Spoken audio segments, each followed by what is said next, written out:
And the pot calls the kettle black, calls the kettle burnt, calls her mad. Kettle reminds the pot that we both been burned on the same stove, that the parts of our bodies that are layered in soot were scorched by the same hands. Kettle tells pot that she still boils water, holds the hot breath of a white man's tongue, endures the slow simmer of a white woman's allyship, and still we make something beautiful. Pot calls the kettle wicked, and kettle says no, but says she's so magical she burned the hand of the last man who tried to pour himself a piece of her. Says she's so black she is everything, so black she is the beginning. She is the first thing someone finds home in when they wake up in the morning. Says ain't that what it means to be black? To have the world go up in flames around you and still be sanctuary for someone, saving men who lost themselves the night before, saving men who curse our names but forget his mama is made of steel too.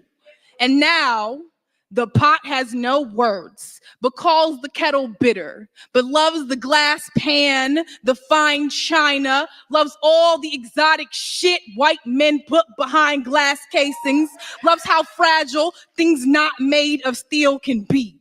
But this isn't about the pot or the pan. This is about the kettle, the black woman, how she pours herself across the earth, but no one bats an eye when the water disappears. We give ourselves to men who never love us, but they say we are difficult, too hard to break. How we, the kettle, praise this pot, this man for all the water he holds. How we are the only ones who do not call him monster when the water boils over, because we know this heat, this white flame, hot enough to make any of us explode. We are the first ones to make noise when the world goes up in flames, but they say the earth was saved by the man who heard her scream. Pot calls the kettle black, and kettle says yes, but says you best remember you black too. The next time they bring a fire to your neck, they burn black bodies on the stake and the stove. Pot calls the kettle black, and kettle says bitch I might be, says nuck if you buck, then says wipe me down. Kettle says yes my nigga, I be black, I be mad, and I boiled the last man down to his bones when he tried to test me. Pot calls the kettle black, and kettle says hell yes, but don't say my name as if you ain't ever been burnt too. Microphone check 1, 2. DJ Torch in the house. Hey, what's up, y'all? Let me pause it right there. I'd like to welcome everybody to the chat and to the live stream tonight, tomorrow night, ladies' night. Ladies' night tomorrow night. But tonight, Dusty's by the dozens. Oh, welcome back to my YouTube channel, CAC in the Spotlight. Hit the like button, subscribe, leave a comment, and share. In this video presentation, this Latina is going to tell y'all why a lot of successful black men date outside of their race. I'll come back at the end with my commentary. But I've heard this personally, like they don't cater to their men. They give them attitude and they be like standing up to their men and they act like men.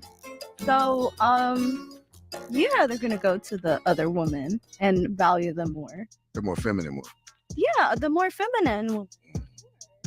The Latino, the white, I'm sorry, but like we're going to always just treat them. So you trying to tell me the Latinos not cutting men? Well, But she's saying that, but they're being cute when they do it. They're being feminine when they do it. Well, yeah, definitely. You know, I will say one mom was annoying and was having some food on the table immediately after it was waiting. No, they fuck their men. Yeah, somebody go and kill me. Never mind. But that don't mean. No, not every black woman is the same. Yeah. Like, no. Wow. She's going in, huh? She's going in. She knows everything about black women, right? She knows everything about black women, right?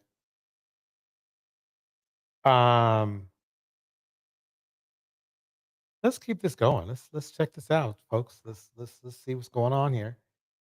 This is a blind review. Let's keep it going. Oh, I'm not categorizing. I have a friend. It's been like but all her friends are black. But then sometimes when we've had conversations, she's always talking negatively of Notice how feminine the dude is. when it comes to that particular subject matter. She's like, I don't know why they're like that. Exactly. I say the same thing all the time. Notice how all the other women are kind of like cringing. She's cringing and she's cringing.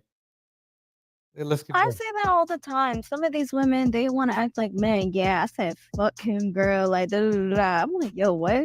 He just wanted some pussy. He just wanted some head. Like, he just wanted you to cook for him, and you saying, fuck this mother? For what? Because he wanted. Wow. I told you. I mean, that's some black male identified shit. If you ask me, here we You to go. be a woman to like or like to just even like massage or cater to your man. That's what you're there for. Like, so like I didn't even know I was doing something special till I heard it from somebody. I was like, oh, I thought all women acted like this. Say something here, and I want Nicole. Don't hit me. Mhm. But I'm a support. And this is not an attack on black women. Dating a black woman. It is an attack on black women. It's always been an attack on black women. It's not just. I mean, it's really quite honestly, this young lady here who seems to be a little bit deluded. Um, Here, let me put her on the screen because she needs to get her credit.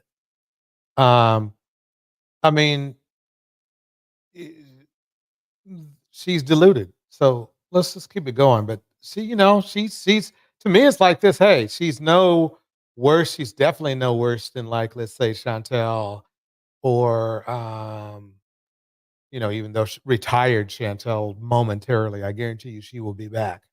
Um, and what's the other Karen name? All of them. You know, that red lady. What was her name? That red lady.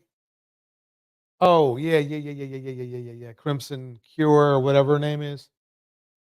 They all talk like this. They all say the same shit. So I'm like, okay, fine. If this Latina woman wants to say this, that's up to her. It's full of shit, but why not? I mean, I'll put her on a Mammie sphere. That's all. What dating a black woman has tended to be a song and dance of trying to prove to her that you are something. You deserve it. Yeah, well, think about it like this, fellas. I mean, fellas, let's break this down real quick. Break this down real quick. Breaking it down real quick. Um, Ask yourself this question. What positive stat have black men achieved in the United States as it relates to dating and relationships? Look at it this, y'all, because I'm not going to say we anymore. Fuck that. I'm not down with this shit, so I'm not going to say we. Y'all want to, take pride in being promiscuous. Y'all want to force women to accept, you know, infidelity. Y'all want to put your pride in men who say, high value men don't cheat, they exercise their options. That's what you all are saying. You guys, there are some good black men out there, definitely. Absolutely. Problem is only like 15% of the black male population at best, which is a huge problem. And that's why I'm here. I'm here to solve that problem. Maybe you will see what you are thinking and doing and knowing instead of venting your anger towards me, vent the anger towards yourself and your friends, okay, that cause black women grief. 40%. 40% is the reported DV in the United States that black women have to endure. That's the highest of all races of women. And here's the kicker. Black women report. I repeat, Black women report DV the least. So you know the actual DV number is much higher. I know you probably want to say, oh, yeah, no, it's not that high. No, it's actually going to be higher than 40% because Black women report the least. So what does that tell you? Let's keep it listening. Dating a non-black woman, the experience of song and dance is proving to her that you are not. This Latina woman here, she just co-signed something that American black men have been saying about the American black woman for decades now. Now, this is the thing. I mean, everybody has a right to her opinion, but really, quite honestly, she just sounds like somebody who's following stereotypes. Probably some black guy that she's dating who's too weak to deal with a black woman. Because black men, let's face it, many black men, and I'm talking to those who are like this, y'all getting feminine as fuck. Feminine. That's why you call other women masculine.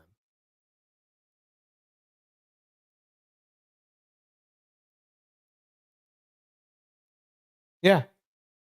That's why you call women masculine, because you're starting to get more feminine. So what women are thinking and doing seems more masculine to you. And it's not, it's not them, it's you. You're getting more feminine. A guy who is really solid in his masculinity is not calling women feminine. I mean, masculine. They're just not. They're not even thinking about it. If the woman seems a little bit too, per se, tomboyish, they just look for somebody else. They don't even mention it. But these men are up here.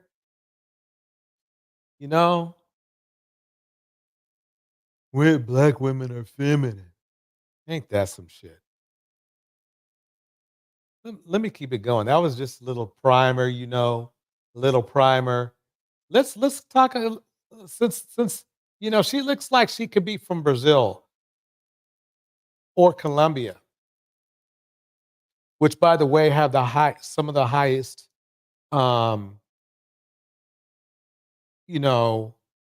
single mother rates, higher than United States. Yeah. They have it rough over there. They have it rough.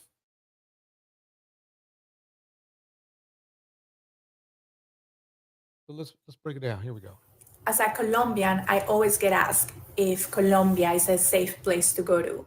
It's my fault because I met some chicks from Medellin off of Tinder. So I brought them to my crib, and then I was trying to surprise my boy, and then eventually they us. And guys, they took everything. They took my iPod. I'm from Colombia. If you're a Colombian girl, you have 3-4 American guys approaching you, offering you money, and pulling out their passport. Like, literally. Do something with it. It's just money coming to me easily. Money coming in and needing me. Money coming in repeatedly. Money coming, it's just money coming. Yep. Passport bros. I want to stop it right there for a second because you never know if that's what's up. So let's break it down right here. Here we go. Right there. Here we go. As a Colombian, I always get asked if Colombia is a safe place to go to. And let me tell you something. If you're going to Colombia because you genuinely want to get to know the people, the culture, and places, then it's an amazing time. It's very safe. You're going to have a great experience. But if you're going to Colombia because you're looking for the passport bro experience, because you're looking for drugs, for girls, and because you think you're going to be able to do everything with any kind of trouble, then it's a very, very, very dangerous place to go to. You might die. I wouldn't recommend it. And I'm keeping it a buck. I got yesterday. Yeah, and, I remember this clip. Yeah. He got his Apple phone. He got all his gear stolen. Chasing after women. First, he got on a plane from the United States flew to Colombia. Beautiful place, by the way. Beautiful. Absolutely a gorgeous place. But he went to the red light district and he got the red light treatment. Shout out to Darnell in the house. Shout out to Metal Heart in the house. Shout out to Phoenix Soul in the house. Phoenix Soul has a beautiful voice. Can sing. Folks, look. You need somebody to sing. You need to talk to Phoenix Soul. Go simple as this. Darnell says this. DJ Torch, you need to show a J-Rillo clip if you're going to talk about the Passport Bros. Oh, man. You know something? Maybe I'll do it's been a while since I've done a Passport Bro roast. Maybe I'll bring one up. You know, maybe I'll do one pretty soon. You know, who knows? I've been trying to show different stuff, you know.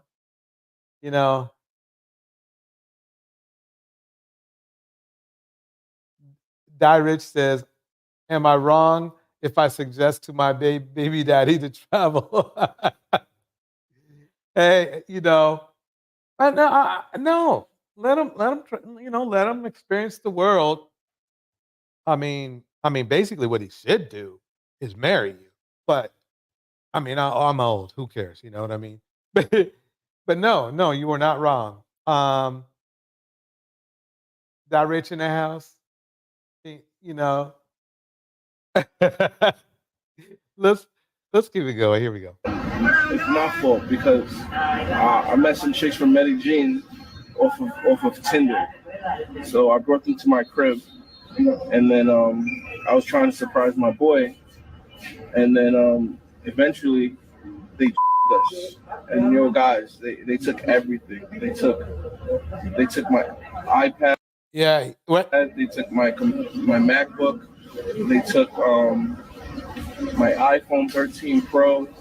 They took my Samsung S20. They took my drone. They took they pretty much took my credit cards. And that's what his ass get. And I'm gonna tell y'all why. He know he was wilding. I don't feel bad for it. I don't feel bad for him at all. You know why? Because he had the nerve to bring Bruce with him. That's why he was bring Bruce with him. Wilding. Bro, how you gonna call them women over there knowing you trying to get Bruce some leg? Trying to get Bruce some leg. You know you was wilding for that. Yo, if he ain't had Bruce with him, I bet you it probably wouldn't even have went down like that. But I tell you, it still would have went down like that because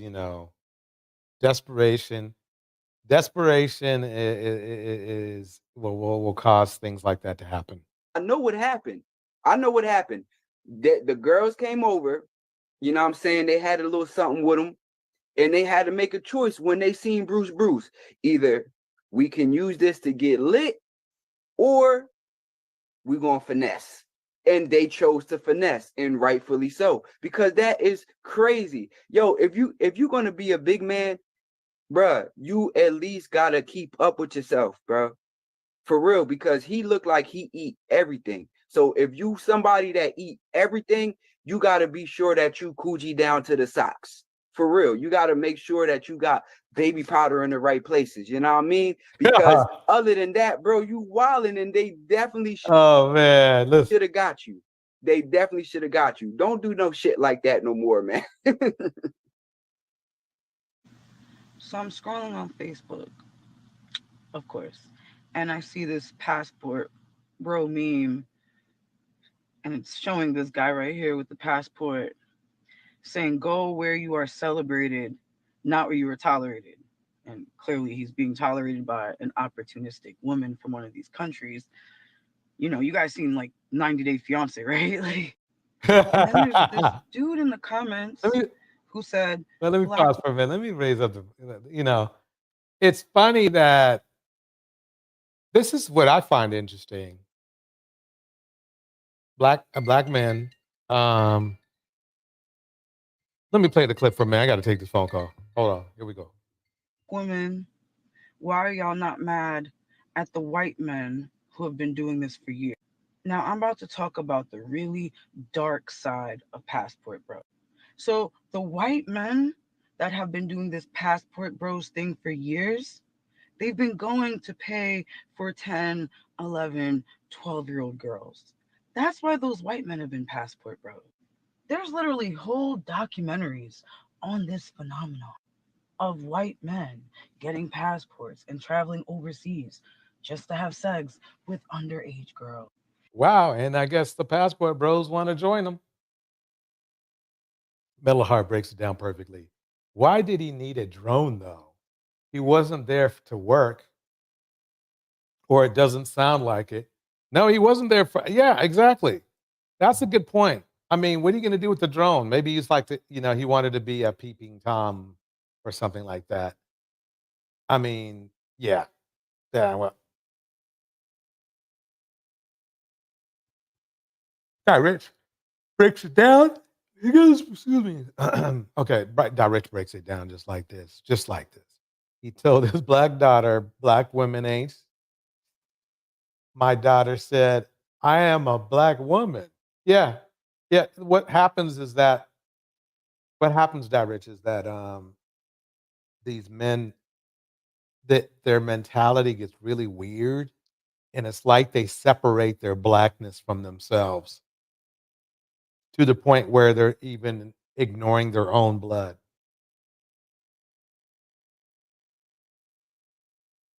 Let me keep going. Here we go.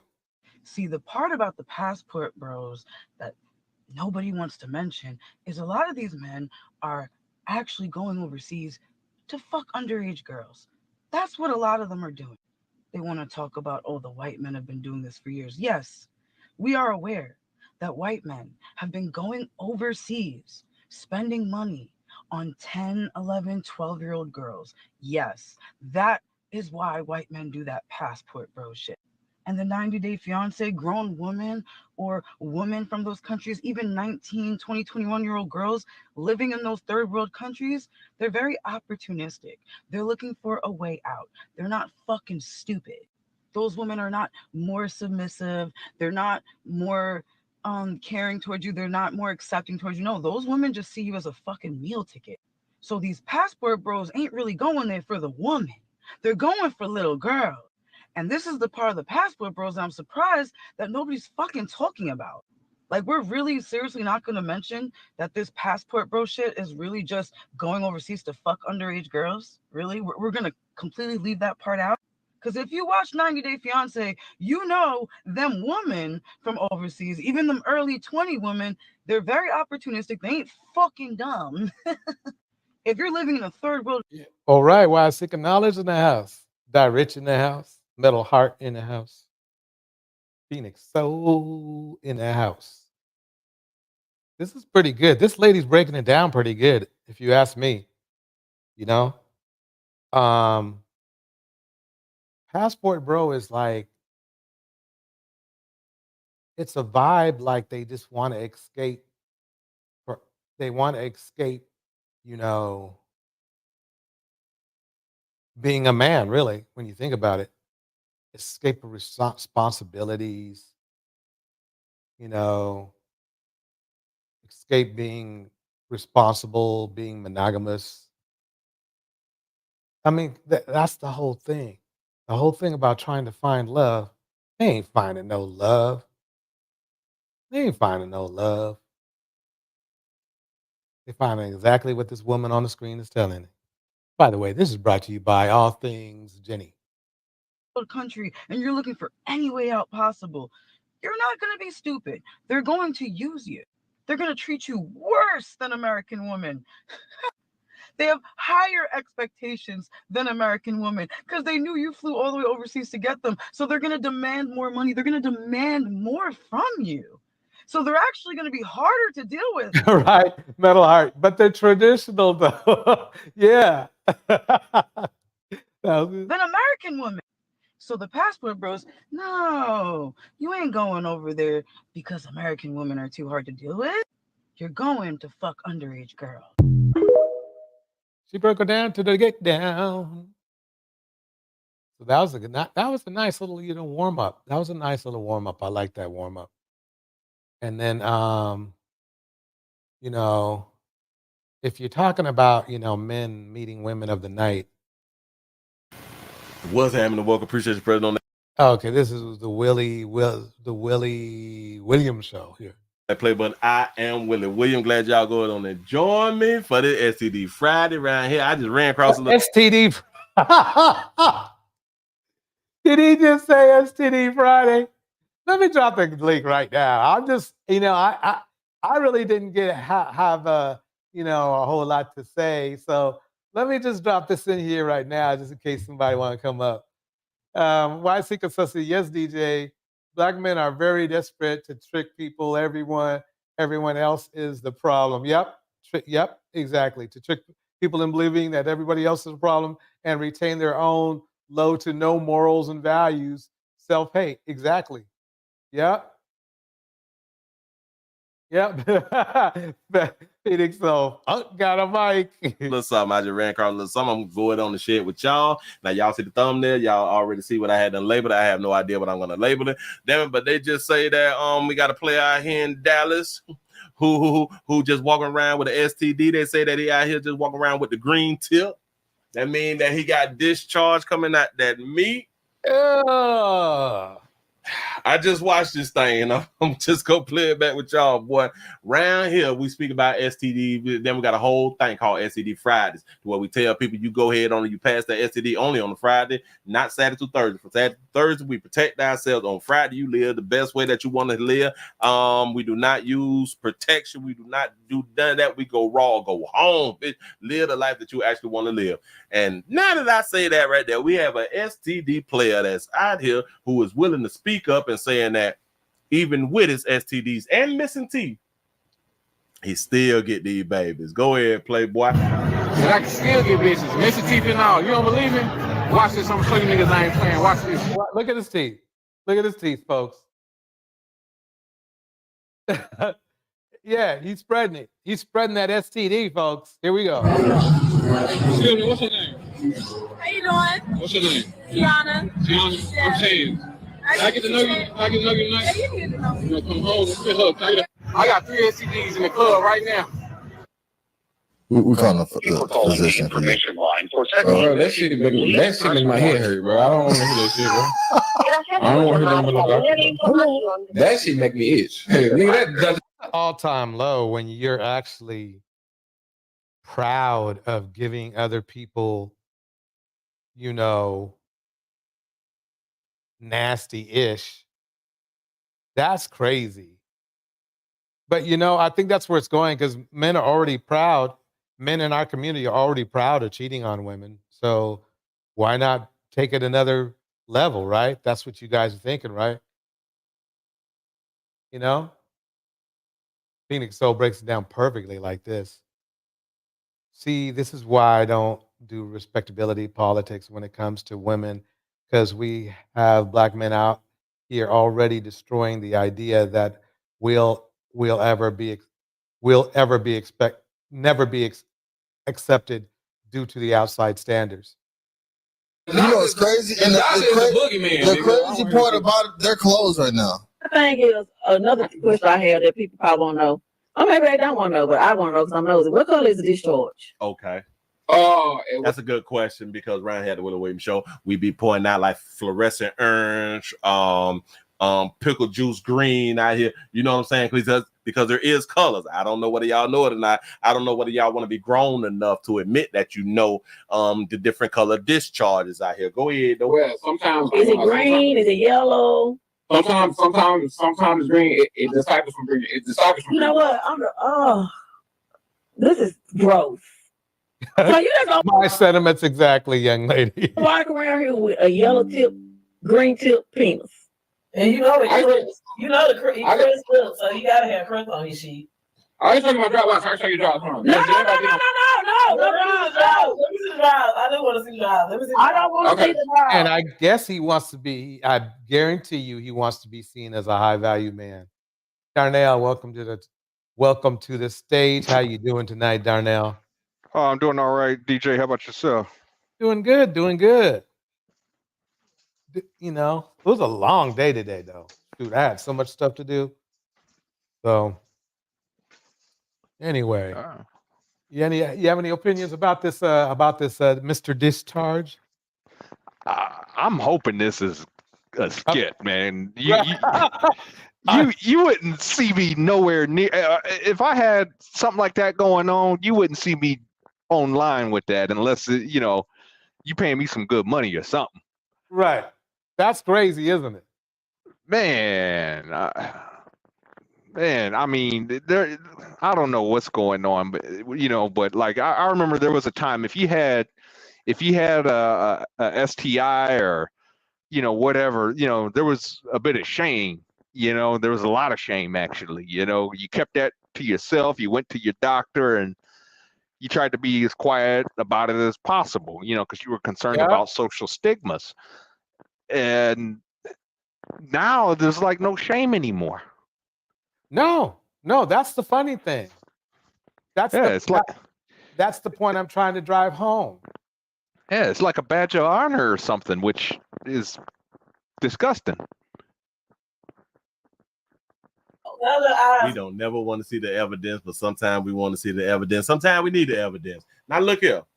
I don't know. I don't think that a man can have STDs for a very long time because it tends to hurt early. See, like the claps, like the little burning sensation, that shit that hurt early. Like we find out early, while women can be burning and don't even have any symptoms. You know what I'm saying? And this is how a lot of us is getting these STDs anyway, because women been to smash something that's nasty. Women been Notice how he's blaming women for something that men know. Now, he just admitted that men know quicker than women do. I'm sorry, go ahead. But he's trying to blame women for getting a package they shouldn't have gotten in the first place. I mean, to an extent, he is correct that men will know, because usually it's not, not to become too graphic here, but usually it's unusual for a man to have a discharge. Right. That's usually the sign, hey, you got something going on down there. Right. And so I guess my point is this, is that basically if we know quicker, then we know quicker, then we know. Yeah. You see what I'm saying? So Yeah. instead of this guy shutting it down, he continues. That's the messed up part. Right. The only thing I disagree with him on is when he it's not that he's wrong when he says a lot of times women don't know. He's wrong about as to why, because a lot of times it's to be honest with you, and again, I'm not trying to get graphic here, but it's not unusual for women to have a discharge from time to time. I mean, women get yeast infections periodically. A woman has to just wear the wrong underwear. That's true. But to see the same thing is that I guess it's funny that they're trying to blame women again, but it's men, Let me break it down even further here. Where were we going here? Okay. This is what I want to go with. I don't want to stay. STDs was only supposed to be for a minute or two. It ain't the show. Here we go. Let me pause it there. Don't want to, last thing I want to do is start paying some artists some money. Okay, here we go. It's a very viral interview with Dr. Cheyenne Bryant where they were I discussing. would like to see Dr. Cheyenne Bryant interview Cam's Cam's exes. What would be some questions you think she should ask those women?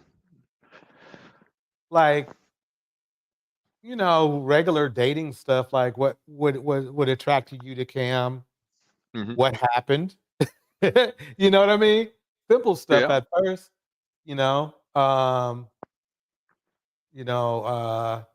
are you here to serve him still? Stuff like that. you know, the diary of a pick-me. But would you say, not all, but would you say a majority of women that are in their early 20s would fit the definition of kind of a pick-me, especially when dealing with a celebrity such as Cam Newton? Well, it depends. I mean, Cam's been told no a lot. I assume. I'm pretty sure he was before he, I mean, was if drafted you're by the saying they were Panthers. specifically a pick me for him, yeah. But a pick me to me is somebody who's a pick me to everybody. Mm-hmm. That's why they call it pick me. Otherwise, it's just like a mistake. So, I guess the question is why give a man that's not going to commit to you so many kids? But I think really we weren't there, and I think a lot of how I've seen dudes get down is they pretend they are committed, they pretend that they do want to get married, and because they want to get that married life experience from the woman, which means all the supply of sex, all the supply of being taken care of, like as if she's the wife. You see what I'm saying? And the problem is they don't get anything in the return. The women don't. Yeah. The guy gets to move on. He moves on, child or not. Then gets furious when he gets dinged with he gets a bill in the mail. Yeah, that's very true. I would have to say though, I think it's the promise of a luxury, especially again, and I'm speaking of women when they're younger. Is the promise, I'm talking like in their early 20s, but it's the promise of of that luxury lifestyle, and and the only reason I mentioned that, The key word you said is a key, very key word. You said a perfect word. You said promise. Promise. Yeah, that's right. Promise of a luxury lifestyle. I think that's why they do it. I mean, I mean, it's not the only reason, but it's one of them. I mean, Cam's a decent looking guy. He can just be an average guy and have, and I would at least half of these women would be in the same situation. And here's a perfect example. You see me play those clips where there's these Dusties who have 10, 5 or 10 kids, right? And they're broke as a joke, right? Yes, actually, yes, I have seen that. Yeah, so it's not really about a lifestyle. It's just about a guy just being irresponsible who not ready to have kids, doesn't want to have kids, but has kids. He doesn't. I mean, quite honestly, I really believe that's the mindset in the United States. Is I don't have, at least in our community, it's I don't have to take care of them kids. They're mine, but I don't have to take care of them. That's what these dudes are saying. Yeah, I kind of got a hint of that. I was on a panel. It was either last night or the night before. We weren't even talking about. We were just talking about the election. But one of the guys was saying that he wanted to vote for Trump because Trump is going to give men reproductive rights and this and that. What more do they want? Shit. That's what I was asking him. For what? That's what I was asking him. And I kept asking him, what is it that you're looking for? I'm like, have you thought? And I even asked him, have you thought about just keeping it in your pants and not just sticking it in everything with a pulse? Yeah, exactly. Like naturally the guy gets all upset with me and starts shunning me and like, oh man, you're a weak man and all this other stuff. I'm like, dude, it's just common sense. That's your most basic right there. You got the right to abstain. Right. But then you ain't got to worry about kids. You don't have to worry about child support and the court systems and there you go. And child support. But he didn't want to hear all that. And I think what it was that he just wanted the ability, I guess to touch on what you said, He just wanted the ability to play around without having the responsibility that comes with it. Right. You know, there's nothing free in this world. And that's true. And they're finding out. Yeah. And black men creating a lot of broken homes. A lot of celebrity black men, you know, Nick Cannon, for example, and Cam Newton, one of many. And this Yeah, happened. remember, I guess the point I'm trying to make when I play Cam Newton to me is the new Pookie. A very, I mean, yes, he's a football player and he makes a lot of money, but basically there are a lot of Cam Newtons that just didn't make it in our community, which to me is even worse because then there's no income coming to their children. But here we go. With poor black men, middle class black men, wealthy black men. And Cam Newton got offended, you know. Cerebral talks, by the way. He said, I haven't created any broken homes. And many people would definitely disagree. Now, on the left is a picture of him with his ex baby mama, Kia Proctor. They have 5 children together. Let And me pause it right there. Look how beautiful Kia is. I mean, there are so many men of different races that would dream about being with a woman that beautiful and would be fine with just having her as a wife and just her. And this is the important part. I need to nail this home. Look how gorgeous she is. She was fit. She was feminine. She was friendly. She had 5 of that dude's kids. 5. And he put on that he's a track star, and he's the track star. He's a woman, he's a track star. That's the funny thing is in there, he was trying to make it seem like the doctor was a track star when by all meaning of that word, he was the one doing it. Track star. You got 5 kids by somebody, and especially, I mean, she's gorgeous, and he still left her. So the reason why I'm bringing that up, ladies, is that it doesn't matter. It doesn't matter how wonderful you are to these men, how amazing you are. You could be absolutely model fit, gorgeous. It doesn't matter. You're a supply to many of these men. Yeah. I mean that's definitely true. You know, but the problem is that there's for every one woman that you have like this, there's about 100 waiting their turn to get with this guy. You got to remember, I mean, Cam Newton is highly sought over. You, even after he got roasted, I guarantee you, they were calling him up. Yes. You know the mindset of the women that were calling him up? No. Take any of these manosphere women that spend all day dissing other women. And those are the women that go after Cam.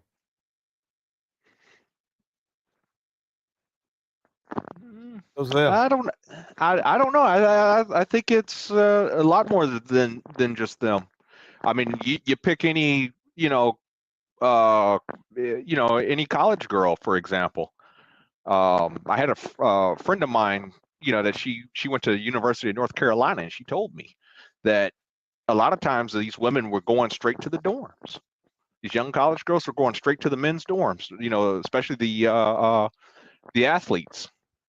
Some of them you would think they were like scouts, NFL scouts. Yeah. Yeah. Metal Heart breaks it down perfectly. If Beyonce can get cheated on, then no one is safe. And that's a good. Oh, I'm sorry. No, go. Yeah. I was just gonna say no. She has that's a very good comment and she she's actually right. You got to look at it like this. Okay, Beyonce, like I said, she's always been an attractive woman. Always. I mean, Gorgeous. even now. I mean, Father Time hasn't really done much damage to her. If any. So, welcome New Diamond. New Diamond in the house.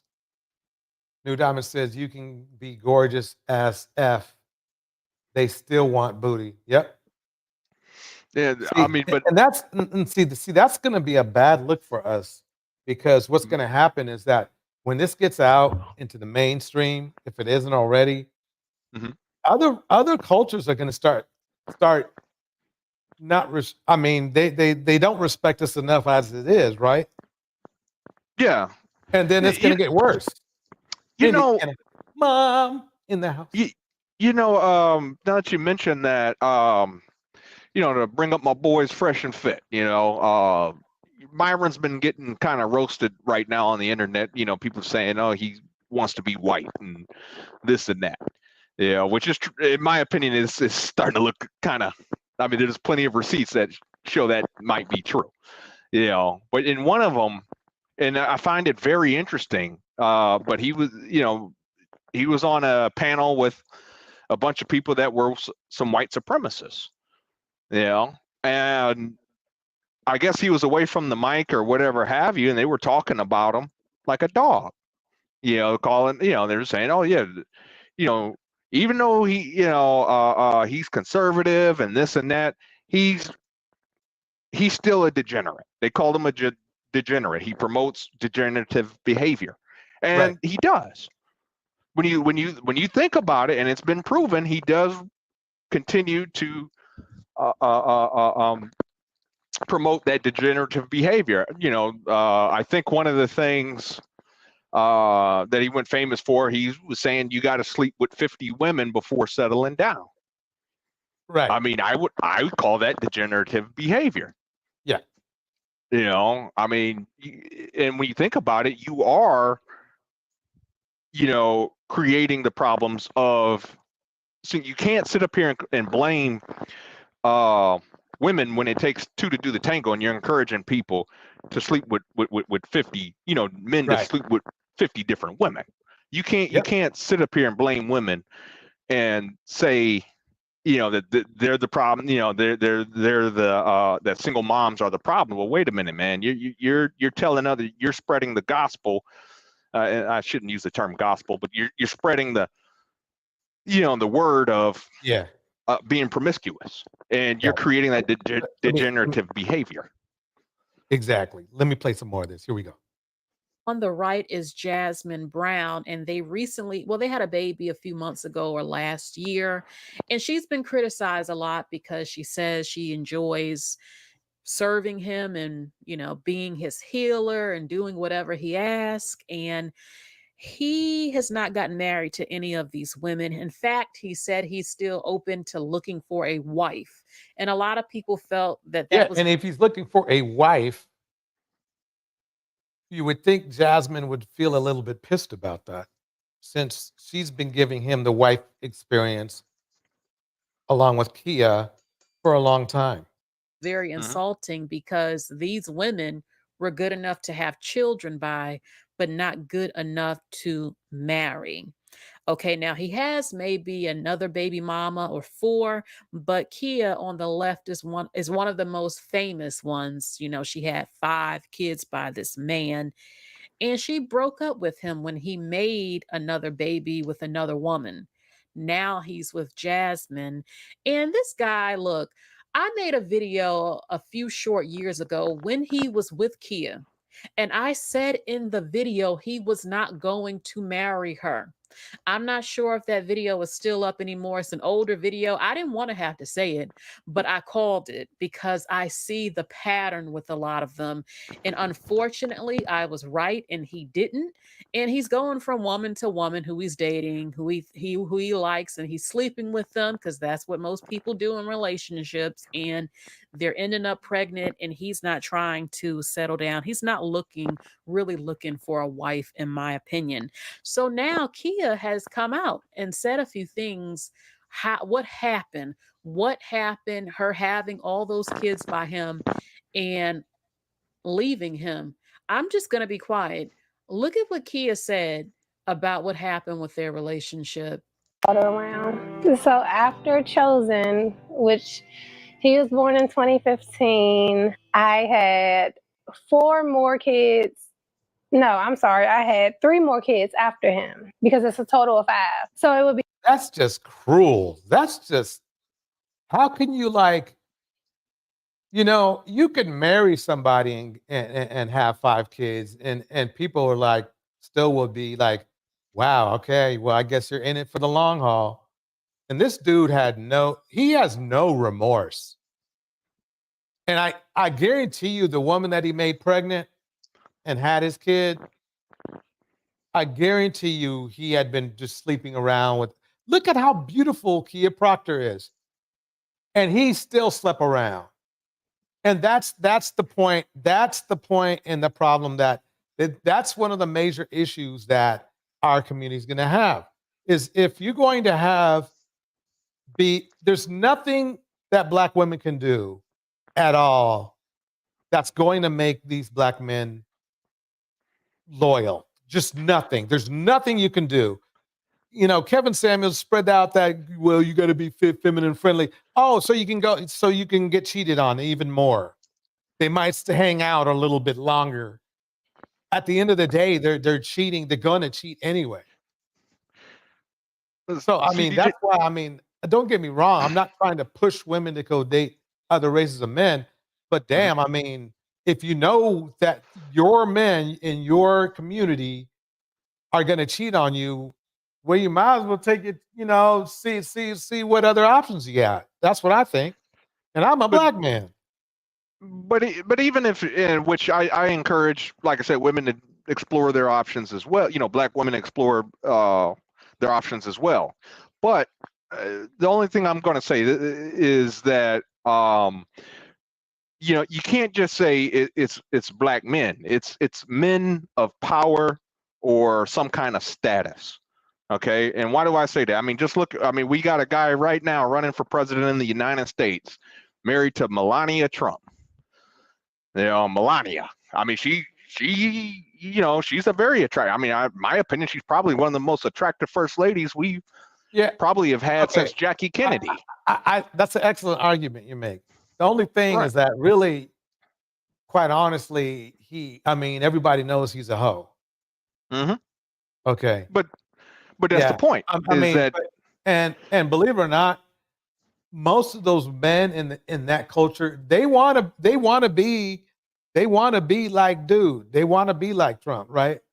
But they don't want to cheat like Trump because other cultures tend to feel ashamed when they're caught. He doesn't. Trump is just like he doesn't. But that's why the dudes like him. That's why Black men like him because he likes to cheat. They like to cheat. Yeah, but okay, let's look at Donald Sterling, the former owner of the LA Clippers, another white guy that, cheated on his wife with a 19-year-old, old enough to be probably her great-grandfather, and again, he was a white guy, but I think he had said the key point is it's when they're just they do have more shame. I will admit that. Okay, so your argument sounds like you're saying that rich men feel like they can have it all no matter what. Yeah, men of power, social status, rich men, yes. Okay, so how about all these so-called, and the red pill call them pookies. Mm-hmm. How about all these pookies walking around?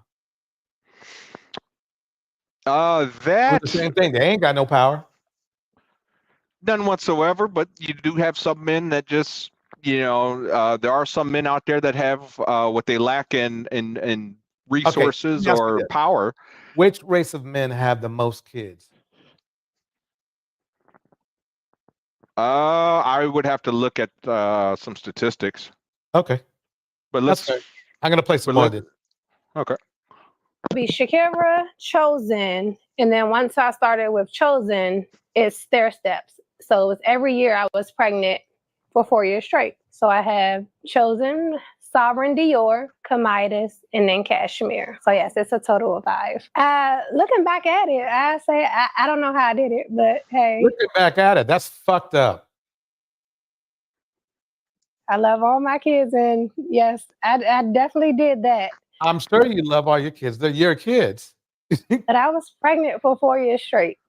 Yes, which is kind of crazy, but God, I mean, he used her to fuck up. Man, there should be a law that if you make a woman pregnant with more than, I mean, if you have more than one child with a woman, you're married. That's the marriage part. In fact, that might be a cool law. If you make a woman pregnant, you automatically are married, because when you think about it, marriage is $90. It's the easy part. Don't you find it weird that these guys are willing? They don't have any problem putting a baby in these women, but they don't want to marry nobody. Well, to be Even honest with Cam Newton.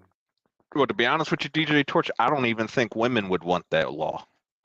And I only say that because what if they get stuck, they have 2 kids with a guy that they come to terms and say, you know what, I just don't want to be, like in her case, for example. Well, no, she left the woman gets the him. option. No, the woman gets the option. Well, but now you start getting to the realm of being biased. You know what's funny though?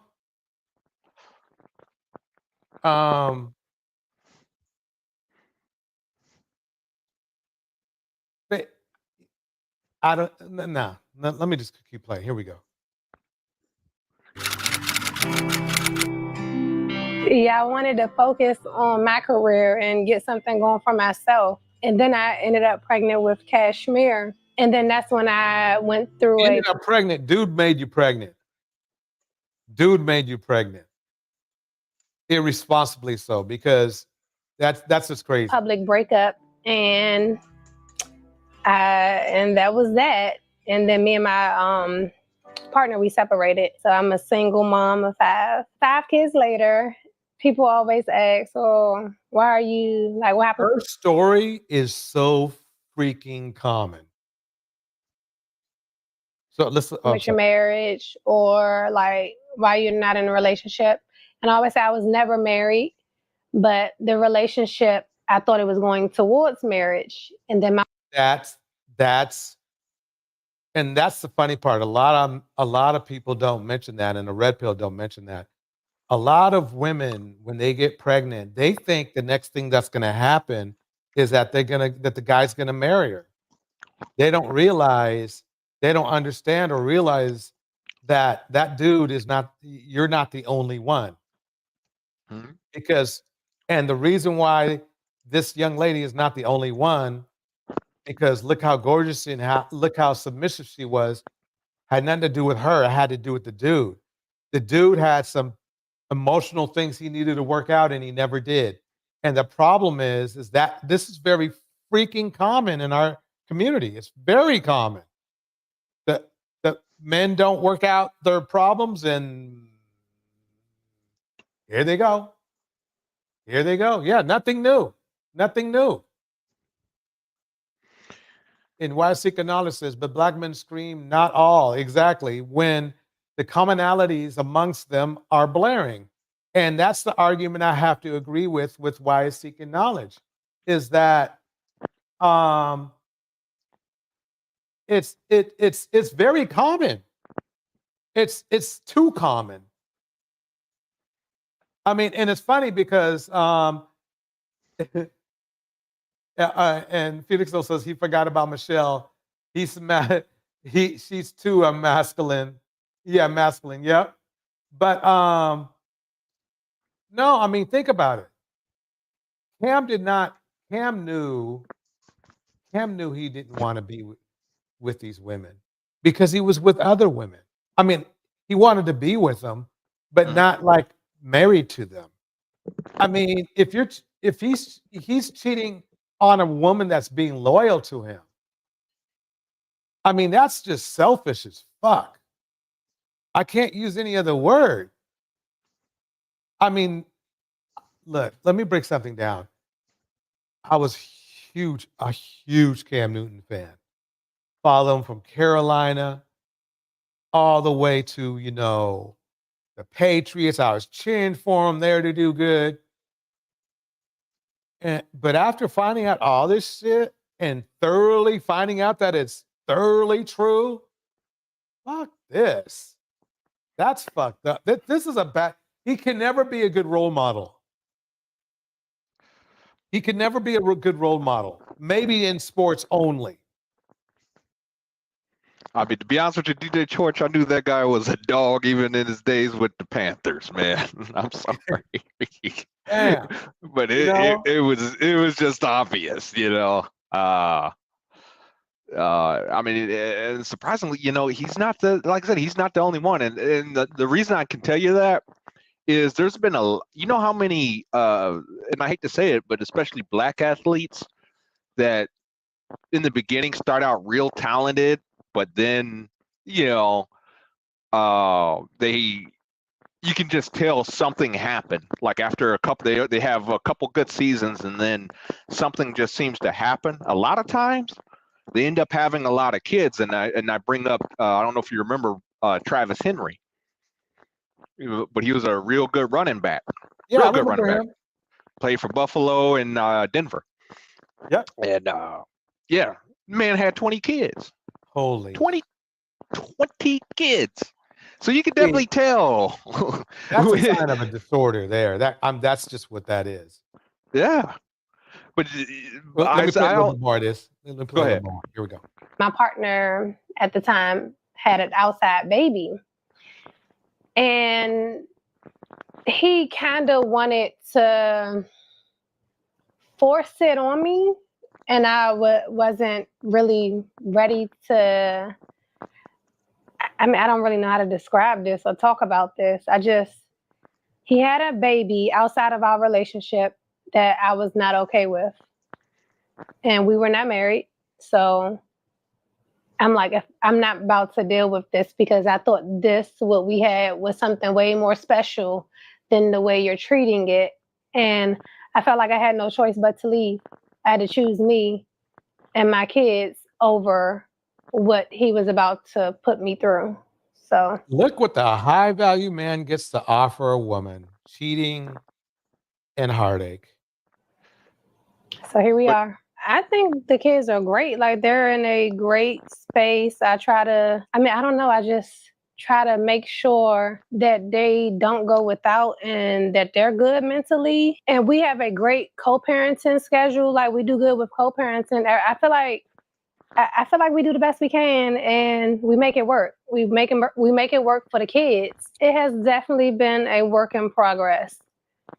And I feel like it should get better with time. Just give it time. I feel like everything always gets better with time. As long as the parents are good in a good place, then the kids will be good. So as long as they see a healthy relationship, I feel like that's the best thing you can do. Because the co-parenting schedule, we do week on and week off. We switch every Sunday. It's like I have that free week to myself where I can focus on what Kia.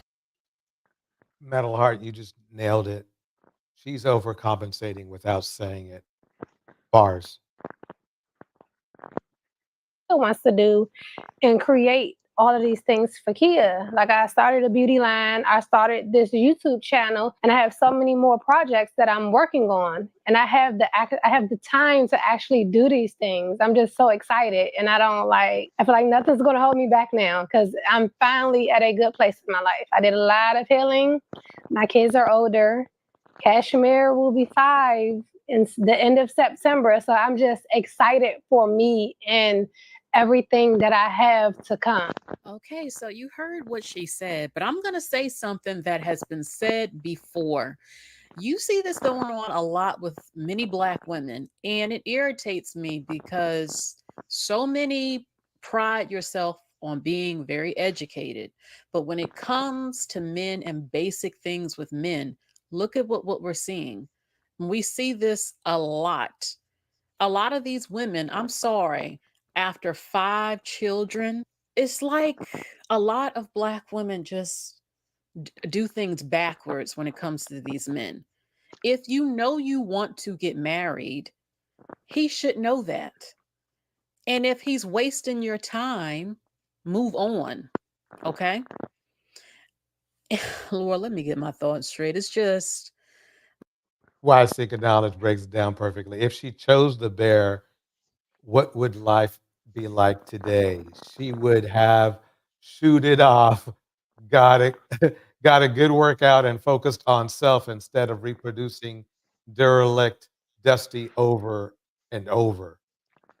my goodness gracious. My goodness gracious. Look, I know that mistakes happen. And I know some people don't want to say having my kids was a mistake. The reality, you're dating a man, you have sex with him, you stand a chance to get pregnant. Things can break, and not everyone wants birth control. If you move in with a man, y'all are going to be sleeping with each other, and there is a high probability of pregnancy happening many times. It's not rocket science. Okay? Now, are there women who don't mind being pregnant by him, an NFL player? He can afford to take care of his kids versus a lot of other men who don't have any money to provide for you. You'd be surprised how meager means a lot of women who had children by famous men or by well off men live. They live an average life because remember now, he's got it's especially in our community, money doesn't go that far. Okay, so there are women who don't mind, like Jasmine doesn't mind the arrangement or whatever they got going on with their relationship. But she said that she thought that marriage would come. This is why I said a few years ago that he wasn't going to, because this plays out all the time. Once you start having kids with these men, a lot of them don't feel the need to marry you anymore. They're like, she cooks, Bars. she cleans, she lives with me. Now she has my baby. Why do I have to commit? Why? She's already done everything. We're practically married anyway. Or they think, well, I don't want to commit to her. And then if we split, she gets half, or I am under the law, the contract, I have to do something for her. Or it's just, we see this all the time with a number of them. Okay. Over and over and over again. A lot of these men do not get married. And it's up to the women now. It's up to Black women. It's up to y'all. You don't want to hear it, but it is. You have to make a choice. Now, if you are okay with not getting married, that is different. But if you know in your heart you want to get married and you told that man, y'all have discussed it, I don't know. But then again, y'all are having sex. And he might say, you know, I'm going to marry you. You know, I love you. Y'all having sex. Y'all still boyfriend and Yeah, girlfriend. that's one of the weakest words in the world is gonna. You end up pregnant. And then y'all start having problems. And then he's like, you know what? Well, we're not married. I don't have to. And I'm going to walk out on this. That happens all the time. So look, I'm going All to the read some time. of the comments that was posted on the shade room from this video. Okay, someone said, I heard her loud and clear. She believed her relationship would lead to marriage, like many women. That's why she had that man's babies. I'm sorry. Y'all stop with this. You know how it goes. First come marriage, then the baby carriage. First comes love, then comes marriage, then comes the baby and the baby carriage. Y'all have seen this happen way too much to start acting like you don't have any sense. Since when has having a Black man's baby made him marry? Over the past few decades, it hasn't. Y'all know this. If he wanted to marry you, he would have did it. He would have did it before the babies came, and he would have did it after the first or second one. Stop. That's why she had that man's baby. She never said he even proposed. Rena West in the house. Sad thing is, a lot of women out here that would have believed the same thing because of the background he comes from. His parents are married. That doesn't always mean he will. How No, reality. this is a perfect example of where you think that because people think, well, oh, well, he grew up, you know, with a mother and a father. But to me, this is a perfect argument that really is peer pressure and culture that can overpower lineage and upbringing.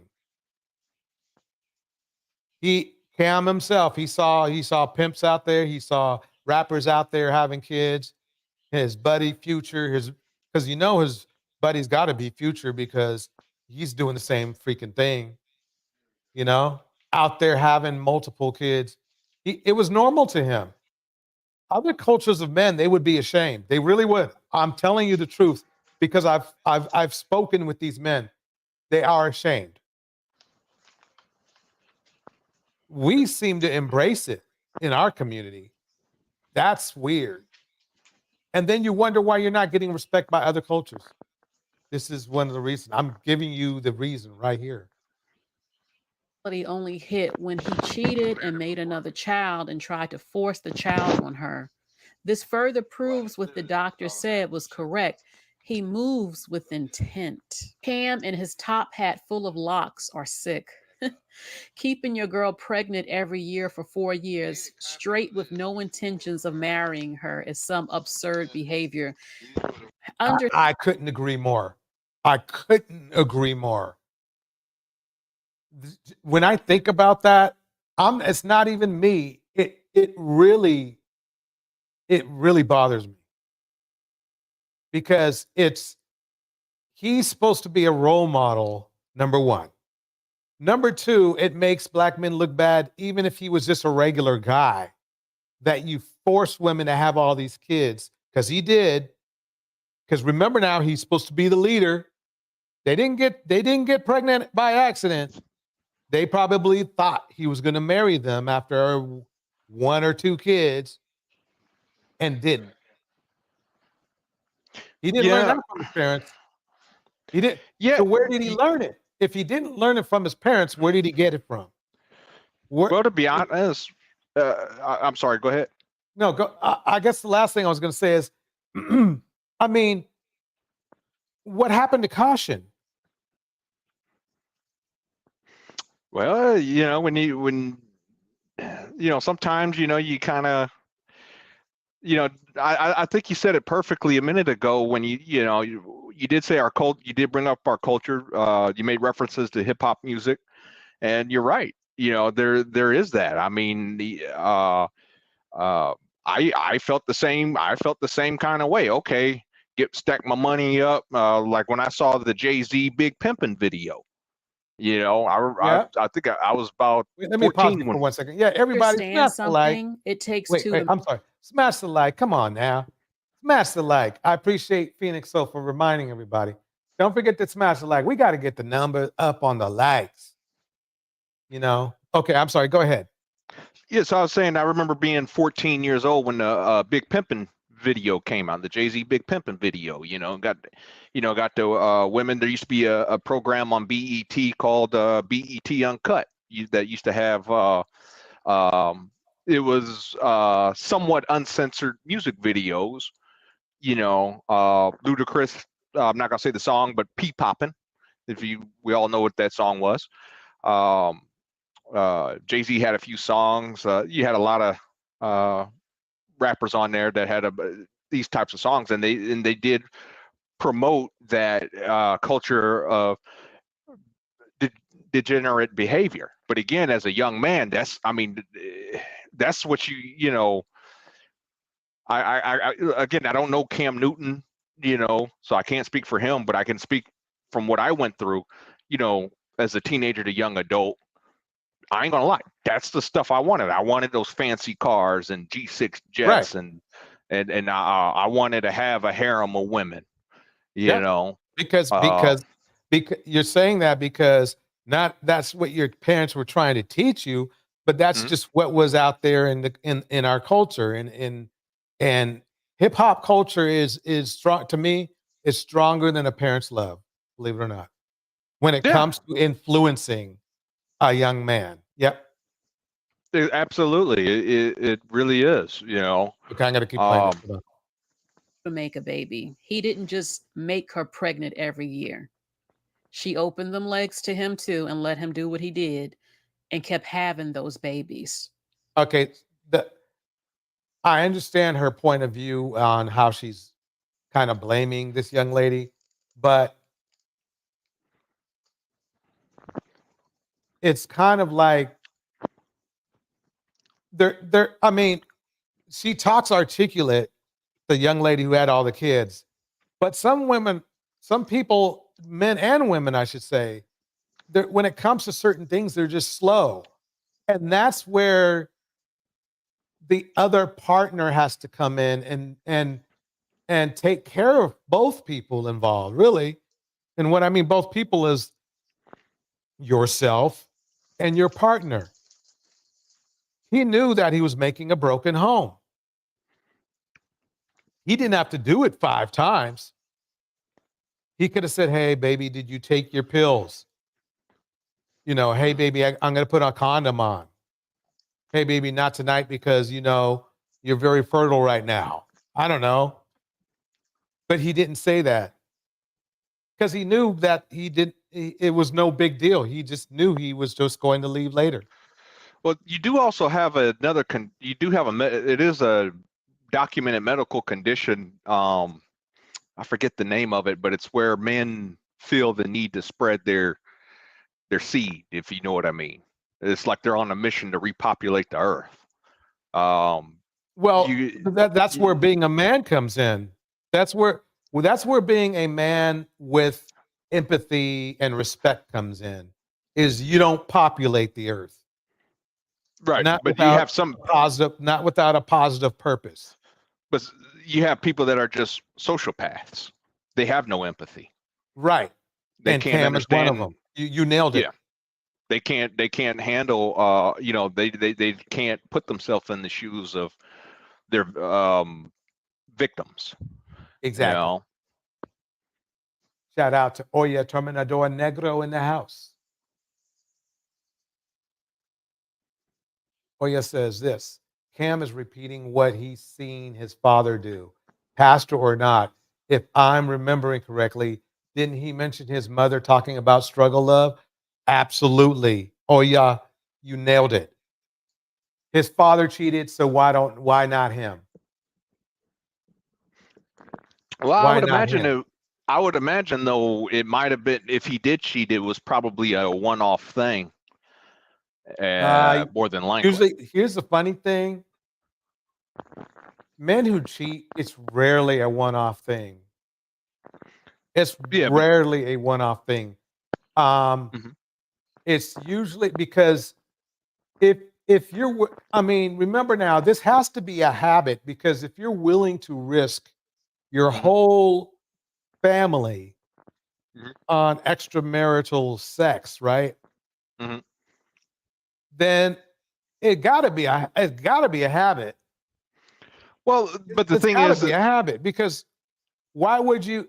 Nobody's that dumb, right? But I'm just not like you saying they're said, that dumb. Very few people are that dumb.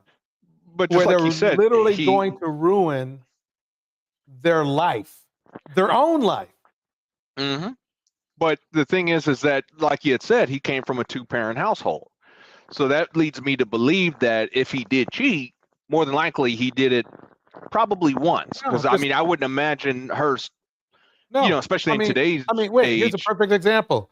Melania would have tolerated the shit, right? Over and over again, right? Why not Cam's mother? You're talking two different people. Right, they're two different people, but the same. It's the same mentality. Yes, but in Melania's case, she's married to a guy on paper that's a billionaire, whereas Cam Newton's Doesn't senior. matter. Remember, we went over this before, though. We went over this that hoism is not just about money. The kids get better taken care of, right? We can agree on that. But yes. But if a man wants to be a hoe, he can be a hoe. It's just that simple. But again, the The only way that man can become a hoe is women have to empower him to become a hoe. That's the No, only way no. it's possible. I have to disagree. You don't have to empower somebody to be a hoe. Well, I mean, They it might takes al- two to do the No, tango, no, right? no. You have to understand. You're thinking that these men are walking around announcing they're hoes. When really these women, I guarantee you, probably didn't even know those other women existed. That's basically what's up. They thought you've been in a situation where you were dating somebody, but they were either married or with somebody else, right? Yes. Okay, so this happens to women more.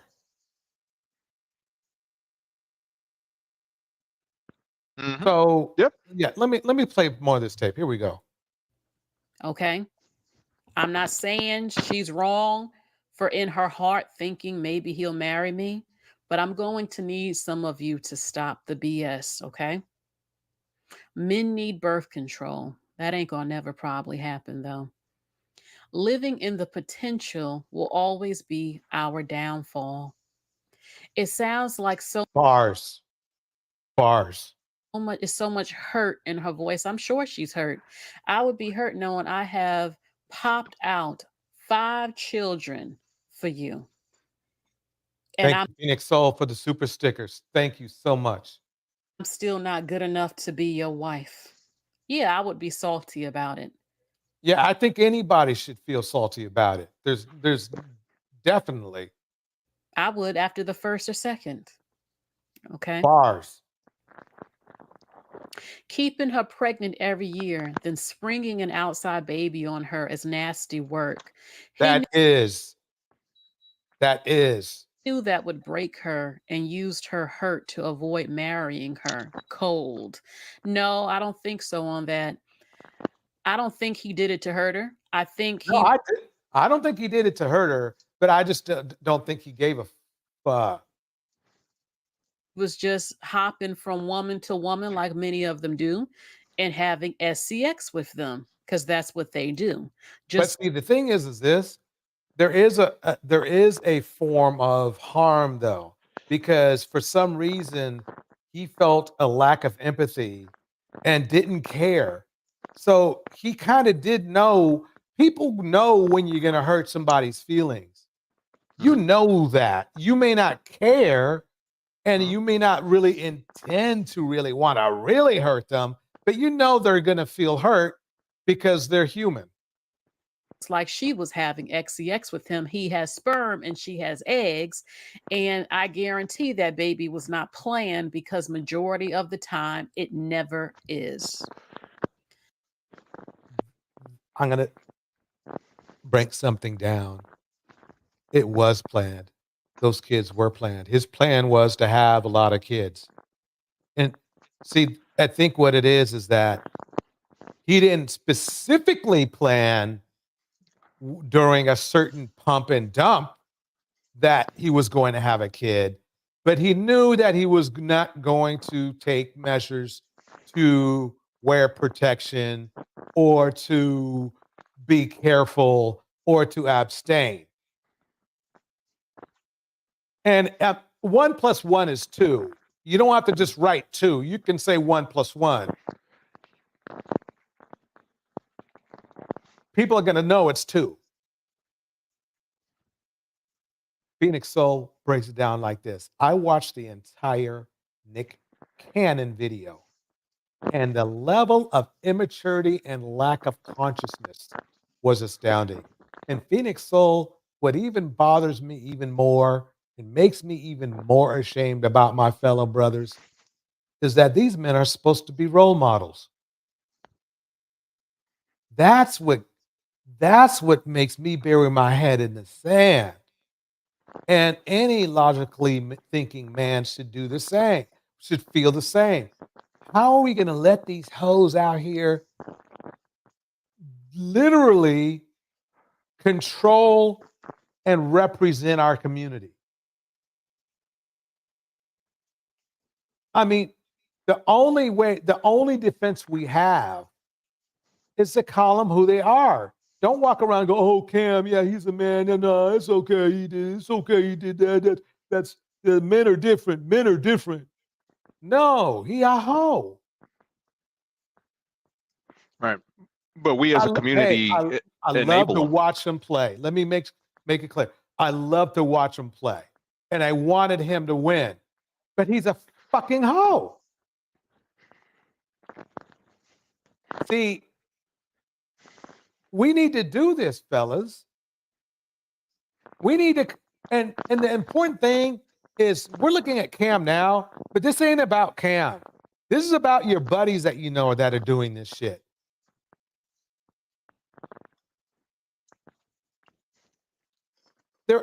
Look, you know, I'm not going to ask you like to like, you know, tackle dude when he's going to go over to his girl's house and make her pregnant. No. But let him know like, hey, look, man, I'm not cool with you going around here, you know, making single mothers. I'm not cool with that. They might just listen to you. Just think about it. A lot of times it won't work, but that one time that it works, like on somebody who might have some sort of empathy, you saved a woman from being a single mother, which you men know you shame. Why Seeking Knowledge breaks it down just like this.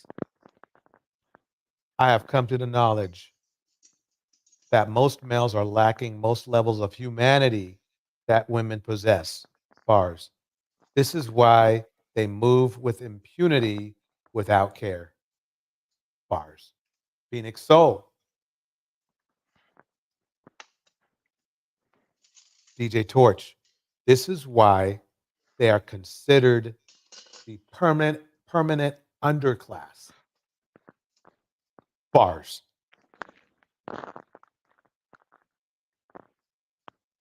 Here we go. Okay. Letting a boyfriend give you all them kids is crazy. Women have to stop doing this. This may have worked in our grandparents' generation, but having kids first is no longer a way to get a man to marry you.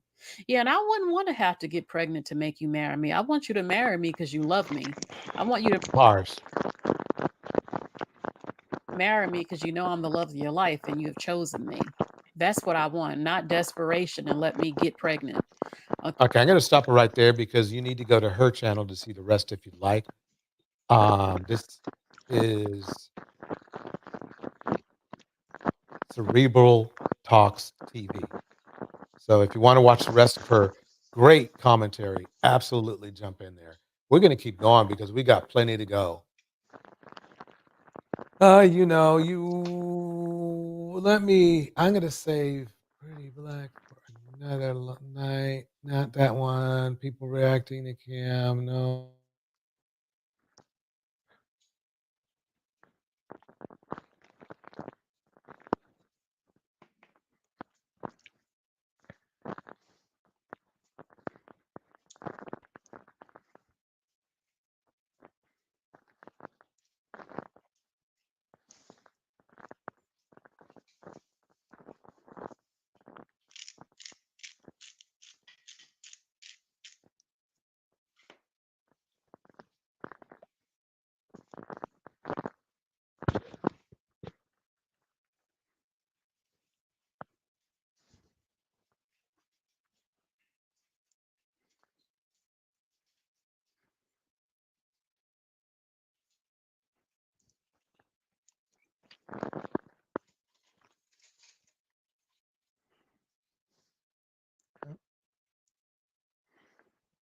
Did it lose you, DJ Torch?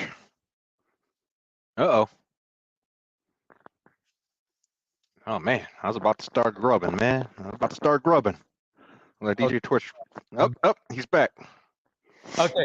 That happens again. This time because this, for some reason, something strange going on with my internet. It's acting up. Okay, so anyway, let me go ahead and bring up the screen again.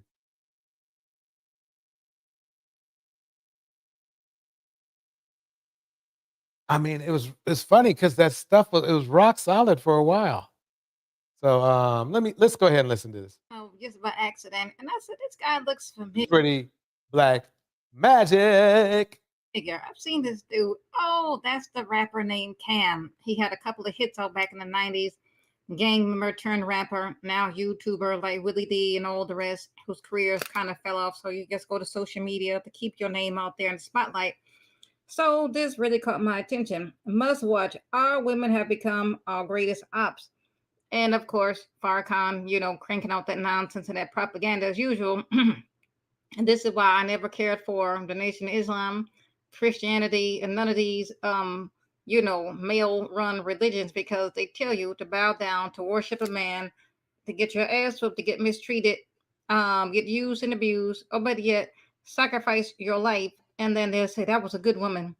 Yeah, I know he whooped her ass for 20 plus years and he took her out and now her kids is in foster care because now there's no mother, there's no father. That was a good woman. That's what they want you to do. So I've seen quite a few of these Farrakhan clips floating around on social media. And then every now and then Prince Hella will go over it. And like she said, they tell you to be self-sacrificing. You have to just bow down. You got to worship them. You got to do whatever they say do. Don't want nothing. Don't ask nothing. Just take abuse and just keep quiet and do it with a smile. That is a good Bars, Pretty Black Magic, bars. Black woman just be a slave. So where there are no decent women, there are no decent men. And we all know the kings. They have no values, no morals, no right and wrong. Even when you raise them right in the church, in the Nation of Islam, they still go around running amok, being just degenerate. So it's just something that gets within them. They blame the black woman, and I said, wait a minute now. Even when you raise them right, when they get out there in the streets, they have other influences that will turn them around. I've seen this. Here we go. We just talked about that. Remember? We just talked about the fact that really hip hop culture, pimp culture is more influential than what you can be taught at home. It's more powerful. It shouldn't be. And there's nothing the parents did wrong. It's just the way it is. Some people never change. Anytime before. I've seen plenty of black dudes who come from middle class home, upper middle class. Bruh, you grew up in Beverly Hills. You come from Malibu. What the hell you doing slumming down there on Crenshaw and the hood? You don't want to go to Harvard, Princeton, Yale, or, be somebody. You want to hang with the gangs and you want to slum. Yeah, I've seen that before. I have seen parents say, I don't know what happened to my son. Raised in a nice household, mother, father, had everything he wanted, still turned out to be a criminal. So we all know the kings, they really drag down the black women, because let's take a look at Sexy Red, Sukiana, and a whole bunch of other stuff that's going on. Where do you think they get that from? For what good 40 years, black males have dragged the black woman's image and her name in their filthy, disgusting, vulgar rap music, because once upon a time, rap music used to be fun. And I like the old school music, but it changed right about 87, 88 when the Two Live Crew came out, NWA came out, Too Short came out. I've done extensive research. Is she dropping gems or what? Snoop Dogg. That's when they started to call the black woman every filthy, vulgar, vile name in the book. Now you got Sukiana. She'll call herself a bunch of disgusting names and have a bunch of disgusting behavior and make money off of it. I said, well, where do you think they got that from these nipples? They the ones who set the example. So they said, oh, well, you're going to call me a bunch of bitches and hoes anyway. I'll call myself a bunch of bitches and hoes and just be vile and as vulgar as I want to be. And I'm going to make millions of dollars doing it. There you have it. They Bars. Up to create this mess. So let me show you. They claim the black women have become the biggest ops, and I said, our women. Oh, now it's our women. And I said, no, wait a minute now. When you want to use and abuse the black woman, then it's our women. Any other time, get your passports, get you a white woman. They better, they look better, they don't argue, they don't fuss, they don't fight. And we all know that's a lie. That shit has been debunked many, many times before. And then let me show you. As we have done here. See what they do to you. Let me show you. This is what they don't talk about. Look at there. Winter is coming. I did a video earlier on this black bastard here, and he's laughing at this black woman being evicted. And I'm sure this woman has kids, and this is nothing funny. I don't wish bad upon nobody, even if it's a black male-identified man, especially when you have kids, because I have seen the eviction process, and it is no fun.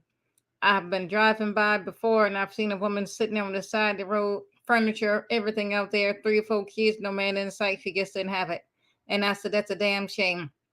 So we all know Thomas Sotomayor sat up there for 15 years, talk about black women like a dog. I have seen Tariq Nasheed talk about black women like a dog. I have seen the Black Authority talk about black women like a dog. Corey Holcomb, Godfrey, many others, but yet we the biggest ops. And I said, wait a minute now, these kings, they really don't see themselves. And then here it is again, they putting up more propaganda. You see there?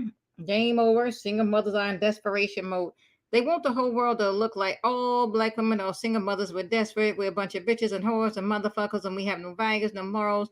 And then when you get unalive like Sonia Massey or Breonna Taylor, they sit there with the enemy and they tell them non-black folk, you see there, I'm not like them. Go after those women over there. We the victims. We the victims. Yeah, that's what they telling the whole world. And that's the black women. I don't think you understand how dangerous this shit is. The world. Yeah. If you want to see the rest, that's Pretty Black Magic. She's great. Check her out. Let me keep going here.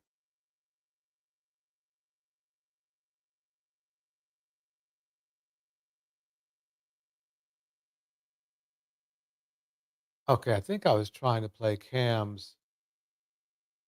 A lot of people see my situation and not think that I'm not high function. What situation? See my situation. That's a very vague question, and this for you. What to situation are you referring to? I need to catch this guy. I let this slide before, but he's going to make this is a sign of a narcissist right here. When you make a statement, then you act like you never made the statement. A lot of people see my situation and not think that I'm not high function. What situation? See my situation. That's a very vague question, and this for you. What? She's just asking what his situation was when he said, when people think, let me listen to this. He's literally calling. See my situation and not think that I'm not high function. What situation? See my situation. That's a very vague question, and this for you. What situation are you referring to that they're looking at and thinking is not high function? Just my life. Your life entirely, or your life in relationships? My life. That's pimp talk. Notice how he's trying to get off subject. That's pimp talk. That's pimp talk. That's what a lot of narcissists do, is they change the subject. See, don't deflect. Let's stay here. Your life entirely. Exactly, Phoenix. Beach, you said that. He said that. She's just asking her she's just asking her a confirmation of what he meant. And then he's like, what do you mean? That's a vague question. That's exactly. Early, or your life in relationships? Both, really. And they think that you're low functioning. No, I don't. You just said people see your life and think you're not high functioning. The opposite of that would be low functioning. No. Okay, so here you go. You're trying to take my intentions away.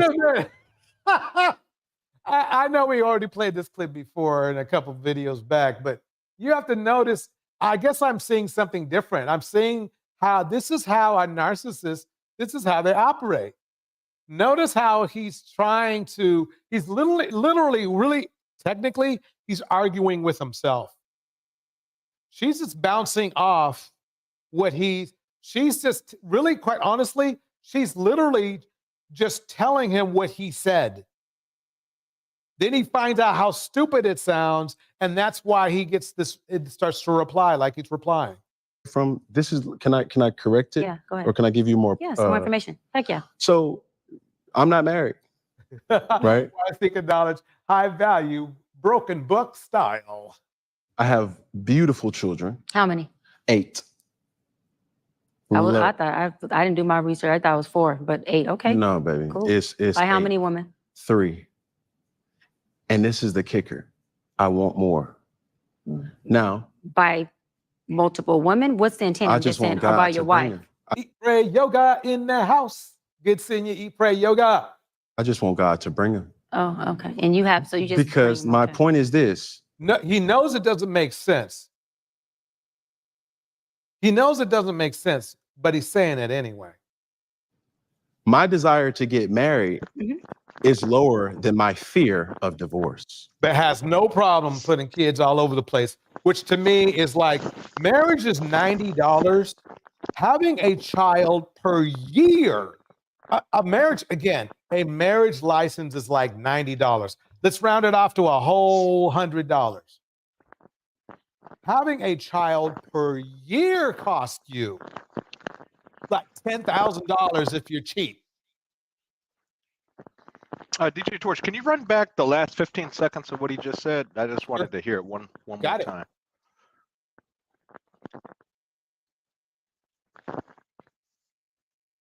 Multiple women? What's the intent I of this just want saying God about to your bring wife? him. I just want God to bring him. Oh, okay. And you have, so you just. Because my point is this.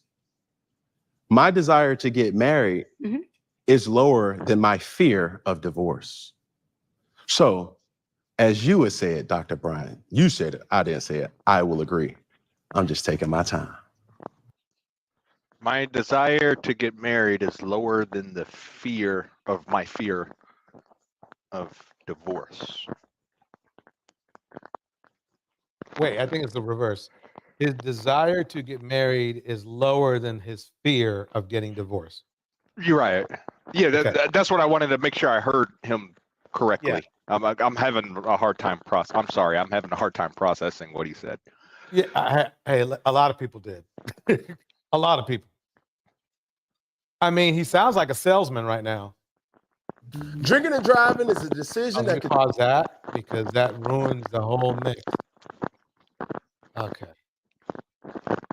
You're not taking your time. I am, though. You're being very action-based. You're not taking your time. You're being very action-based. I'm taking my time. You're being very action-based. You have 8 kids with 3 different women. Yes. You are creating, procreating, and multiplying. That is not taking your time. You're being very selectively active.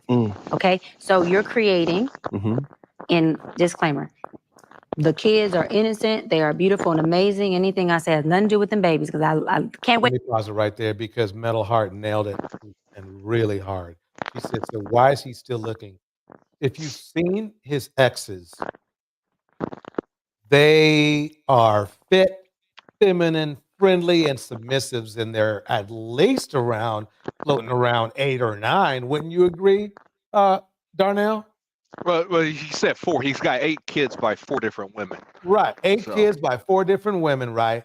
But what I'm saying is that they're fit, feminine, friendly, and submissive because they had his kids and they haven't started any major drama, right? Yeah, I would have to say at least one. There had to have been at least one. Gorgeous. They are gorgeous. They are gorgeous to any man on earth. But he still wants somebody else. That's not healthy. Yeah, he's a serial spreader. Yeah, basically. Yeah, like Wait I said, to your mom, and I love. You know how much I kind of detest, Kang Samuels, right? I think quite honestly, I think Cam could be worse. Argument can be made that he might be worse in some ways. He could be worse. Why Seeker Knowledge says this: we are starting to see them, and they are very frank and proud about their toxicity. Out of desperation, there are more clashes. Stay safe, ladies. Bars. He is looking for victims, not a wife. Bars. Love the kids, period. But you are proactively choosing where you want to be active at and where you want to take your time. You want to take your time. 3 different women, 8 kids so far and counting. I guarantee you right now, some woman just got pregnant by him. Time in having a wife because of your own fears. But you will, and I say this with all respect and love, what I'm about to say next, okay, Cam? But you will Oh, you nailed it. This is why female therapists don't want to take on Black men anymore. Yeah. selfishly create broken families, even if you're in their life and you're a proactive father, and I believe you're an amazing daddy. I can only imagine with just your presence and knowing you thus far. But these families are still broken. Every child cannot have Papa in the house with them. So some child, if not all, will end up with some kind of deficit without daddy being there. Now, you chose to. Yeah, I don't see how this can be misconstrued. A broken family is a broken family. Money doesn't change that. The only things that changes is from a broken family and a broke family. Okay, that's the only thing it changes. Broken is broken. Do that. I'm not saying you sat there and woke up one morning and said, I want to be selfish today, so I'm going to go make a baby. Not saying that at all. But those are selfish acts at the expense of your fear. So at what point do you feel the fear, do it anyways? And yeah, that is a low functioning behavior. To say that I am going to create these homes. Let me go better. I'm going to build these houses and put kids and these beautiful women and kids in them, but I ain't going to create a home in them. I'm going to wait till I... And see, this is doggone important. I'll tell you why. This is the most common issue in our community, aside of, the violence and all that kind of stuff. But that's another story. That happens here on other days. I think it's Sunday that we're going to do another one. But we are going to do another one. The team, they do a great job producing these shows, so I appreciate it. Once again, a shout out to all the friends in the house. Here we go.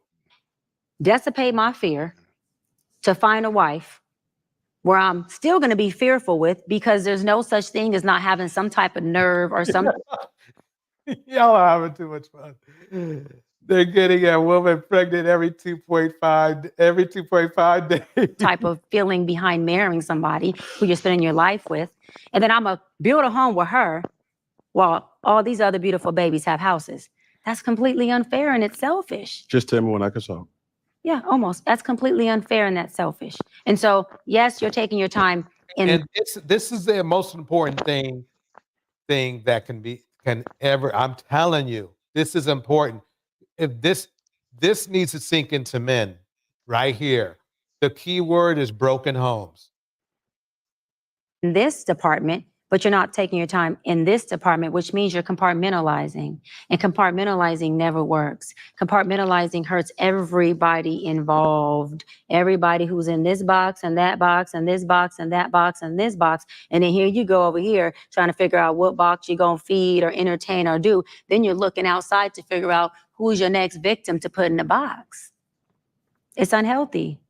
And it's a huge dysfunction within our Black community that I truly believe personally, statistically, mental health wise, and community wise, that Black men will stop. Bars. Eat Pray Yoga breaks it down like this. Men love to say it's men from single family homes doing this, but it's across the board. Doesn't matter if they have a daddy. The culture is raising them. Bars. I'm going to move forward. That was that. I just wanted to move that through that real quick. Well, before you move forward, DJ Torch, Okay. may I ask you a question? Sure can. So now after this interview, we'll give the first 3 baby mamas a pass. But after this interview, and if Cam Newton, which I think we both agree that he will have more kids, whose fault do you think that would be? Would it be Cam Newton's fault, or do you think it would be the women that come after this interview? It would be Cam Newton's fault. Do you want to know why? Yeah, sure. Because he's the man, and we live in this society where men are the boss, right? No, the sexes are equal. No. Yeah, it should be, but they're not. No, they're. I mean, no. Men who ask for marriage. Men are the gatekeepers of marriage, right? Or supposed to be. So there you go. And what's the biggest? When a woman gets in a relationship with a man, what's one of her primary goals? Find the most quality.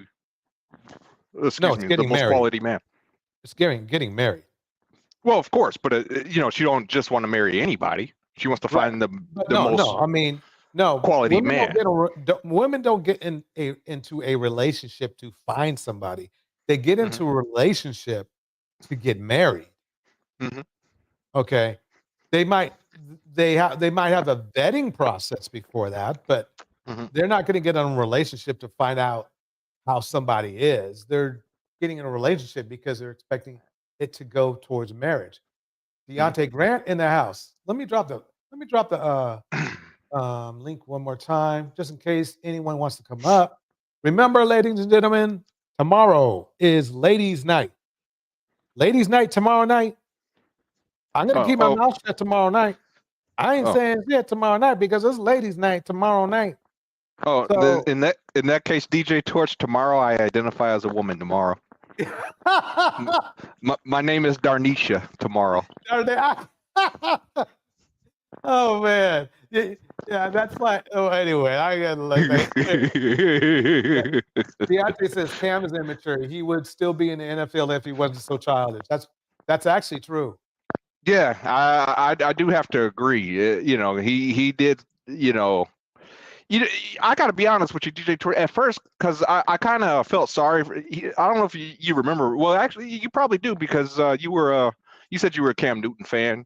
He faced a lot of backlash and criticism his early days in the NFL. Like, you know, his rookie season. I'll say a few things were like, okay, these guys are being, the NFL's being a little bit picky. But then some things are like, why do you do that, bro?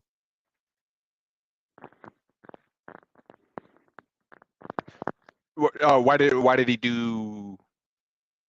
Why did you do that, bro? Like when he does something stupid. Oh yes, yeah. I mean, yeah, and that's where eventually it led. You know, right? He would always do. He would take things too far. You know, you could tell it began to affect his gameplay. You know, but I mean, I do remember like when he did his you remember his celebratory dance? He did the little Superman. And I remember the media, they gave him hell for that. And he's like, wait a minute. I thought that was kind of cool. That's not one of the things I would say was really crazy because everybody has their little after a good play quip. You see what I'm saying?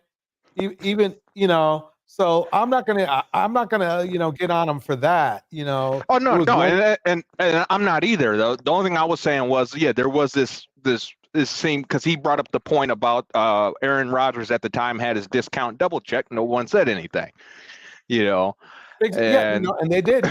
He brought up the DAP. He had the DAP and some other thing that got really popular. Let me unscripted BS in the house. Good to see you in here and on stage. Deontay, how you doing tonight, Deontay? I'm doing fine. DJ, can you hear me? Sure can. You sound good.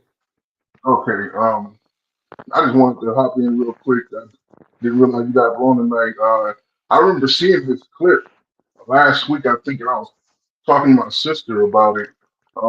Cam Newton he's just an immature person, and he's been that way since he was in college. I don't know if you guys already talked about it, but he was at Florida actually with Tim Tebow and Urban Meyer as a freshman, and he got kicked out. Yeah, he got kicked out of Florida for stealing laptops. Now, Cam Newton is an anomaly to me. I put him in the same category like Chad Johnson, where they both had lots of trouble in college, but they were so driven at the same time.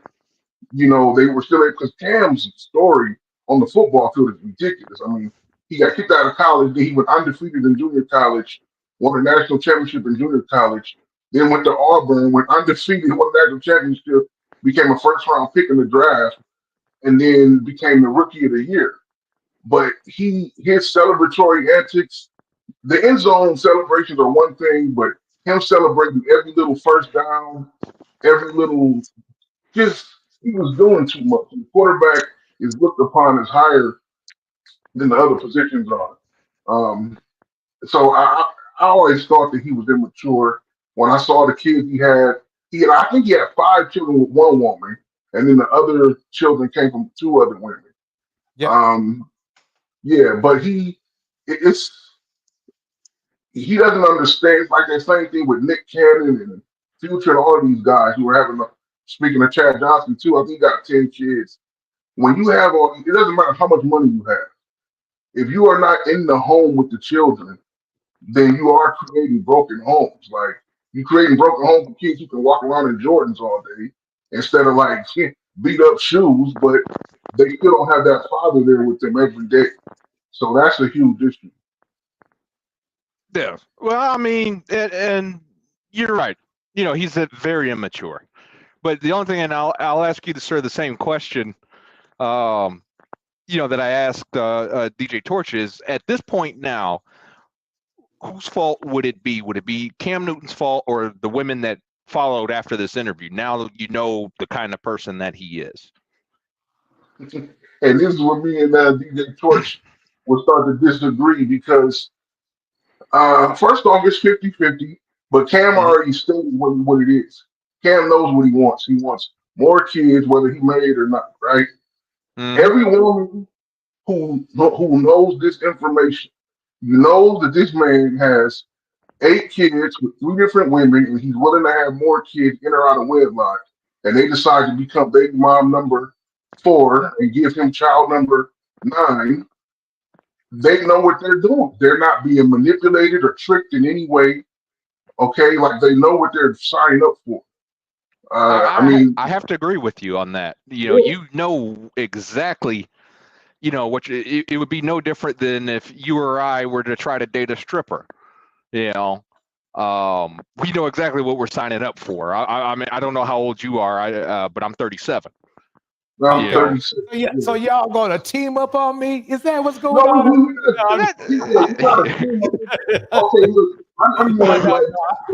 I do understand your point.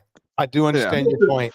And I think we actually had Cerebral allude to that fact as well, that what she was saying, which I can't say for women because I'm not a woman, is that basically in her words, by the way, that women, we got to watch out for ourselves because these dudes are stupid. And Torch, what Cerebral forgot to mention, it was the same shit happened to married women too. They can get married to a guy, have 5 kids with their husband, and the husband still cheat on them. I've seen it happen even in my own family. May I interrupt really quick? I apologize. May I interrupt? Yeah, go ahead. Yeah, can you pull up Why Seeking Knowledge? I just wanted to respond. It's kind of funny. Is this it? Can't make this stuff up. Darnell tisk. Been like you hearing you talk. One. Okay. Yeah, make icicles grow in the nether regions. Let me see if I can find that one. That one is funny. I mean, good Lord. Ouch. She kicks out bars. Hey, now you see why I'm single. You're not the only one that probably get icicles down there hearing me talk. So, but hey, look at it this way. At least you don't have to worry about me pulling a Cam Newton, right? Right. That's true. I'm sorry I just had to. That one was just too funny. I had and to it's gonna respond. be a woman. It's gonna be more women be stupid enough to have his kids after he said he don't want to get married and want more kids. It's gonna be some dummies out there waiting to have some more children with him. Here we go. I'm gonna play another clip. Here we go, folks. Hey, y'all know something that's not talked about enough? Dudes always throwing this coat on women's back, talking about she a gold digger. She just want this, she just want that. And most women are doing better than men financially.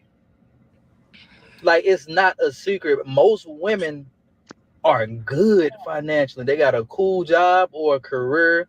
They got a crib. They got a car. They got a nice amount of money in their bank accounts. They checking, they savings, they credit good. What are y'all really talking about, bro? She just wants to see if you can provide, if you can pull your weight, bro. she a gold digger. She doing better than you, bro. She got more money than you, bro. She's more disciplined than you, bro. Like, you coming into her life ain't gonna make her or break her.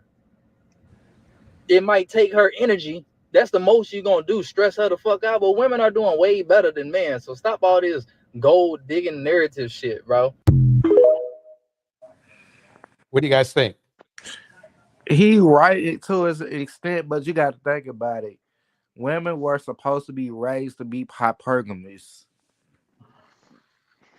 It's like that with all cultures except ours. When you say hypergamous, please explain, just in case we have a different The definition. thing with hypergamy, from what I heard other people say, is women are supposed to seek men who are above who are either on or above their level, like financial, like income wise.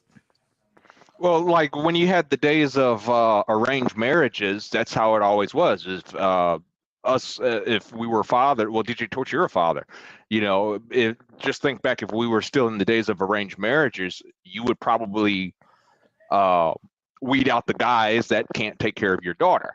So Right. it wasn't just women. I just think that that's just society. You know, exactly, society. You know, we've just been doing that for centuries. Yeah. You know, exactly.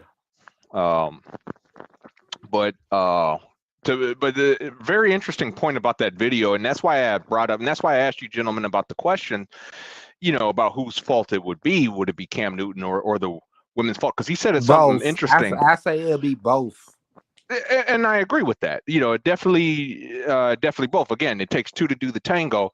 But he said something interesting when he said, "Okay, gentlemen, you got to stop calling these women gold diggers." And that's what I was trying to say earlier, is that I can't sit up here and complain. I mean, if women are taking advantage of me one after another, you know, and I'm sitting up here blaming women all the time, I mean, somebody would have to sit me down and say, "Darnell, look, bro, you got to stop blaming women. Why are you picking these types of women? I mean, by now, you ought to learn your lesson after, you know, number 3 by now." And that's one thing I never hear men talk about when they talk to other men, is they never hold men accountable like they try to hold women accountable. And I even hear other women try to hold women accountable on these same things. Nobody wants to hold men accountable for. But when they do hold men accountable for these things, they get called simps or everything else but a child of God. Right. You're absolutely correct. You know, that there is definitely a problem with it. But, you know, my opinion in American culture, especially Black culture, we just have an issue with accountability, period. You know, I mean, it's never your fault. You know, you're broke, you're in debt. You know, you got a 500 credit score. Oh man, it's the man. He's holding me down. You know, while there might be a ring of truth to that, you know, who's the one that decided to get that credit card? You know, who's the one that decided to spend more money than what they make? And that's where a lot of, you know, and I think a lot of men, you know, that we, you know, just like you had said, we have an accountability issue. Instead of looking in the mirror when we date, you know, these women that aren't good for us, instead of saying, you know what, I chose wrong. In the future, I'm going to look better. It's easier to blame the woman than it is ourselves. Exactly. I think the Urbanista was coming up here. Any ladies would like to come up? There's a lot of testosterone up here. We need welcome to the stage, Urbanista. How you doing? Hey Torch, I think I'm on now. Can you guys hear me? Yeah, yes, ma'am. Okay, perfect. Yeah, hi, chat, and hello everyone on the channel. I just wanted to say that I actually agree with the fellas tonight. This situation, you know, I don't necessarily blame the first baby mama, I guess, because the one that has the 5 kids with him.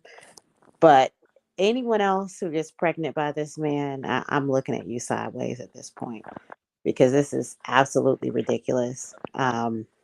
I'm really disappointed, quite frankly, with Cam, given his background, and his family background. It's really sad. But again, what do we You have to expect, right? think about it. A lot of athletes do this. A lot of black Yeah. athletes do the same thing Cam does. When they get a lot of money, they spend it on all these women, and on Mm-hmm. top of that, they have all these kids with all these different women. They do. Mm-hmm.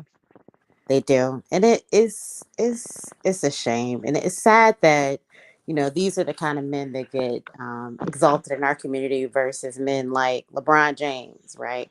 Who are family men that are making money, doing their thing, but also taking care of their families, right? And being there for their families, or even the way that men go after Russell Simmons. I'm not sorry, Russell Simmons, but I mean Russell Wilson, right? For example.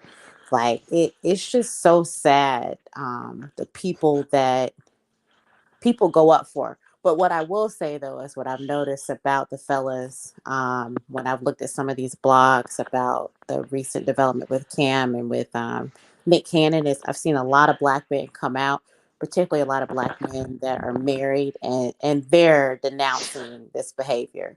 So I think that in our community we need more black men denouncing this behavior, and the culture will shift.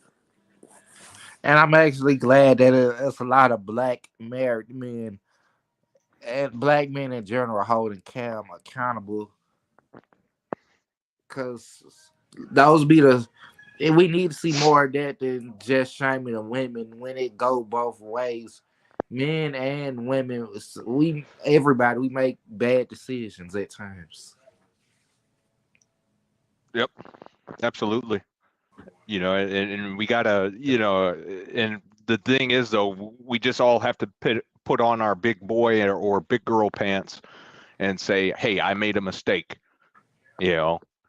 and that's something. Saying I made a mistake seems to be the hardest, especially in American culture, seems to be one of the hardest things to do.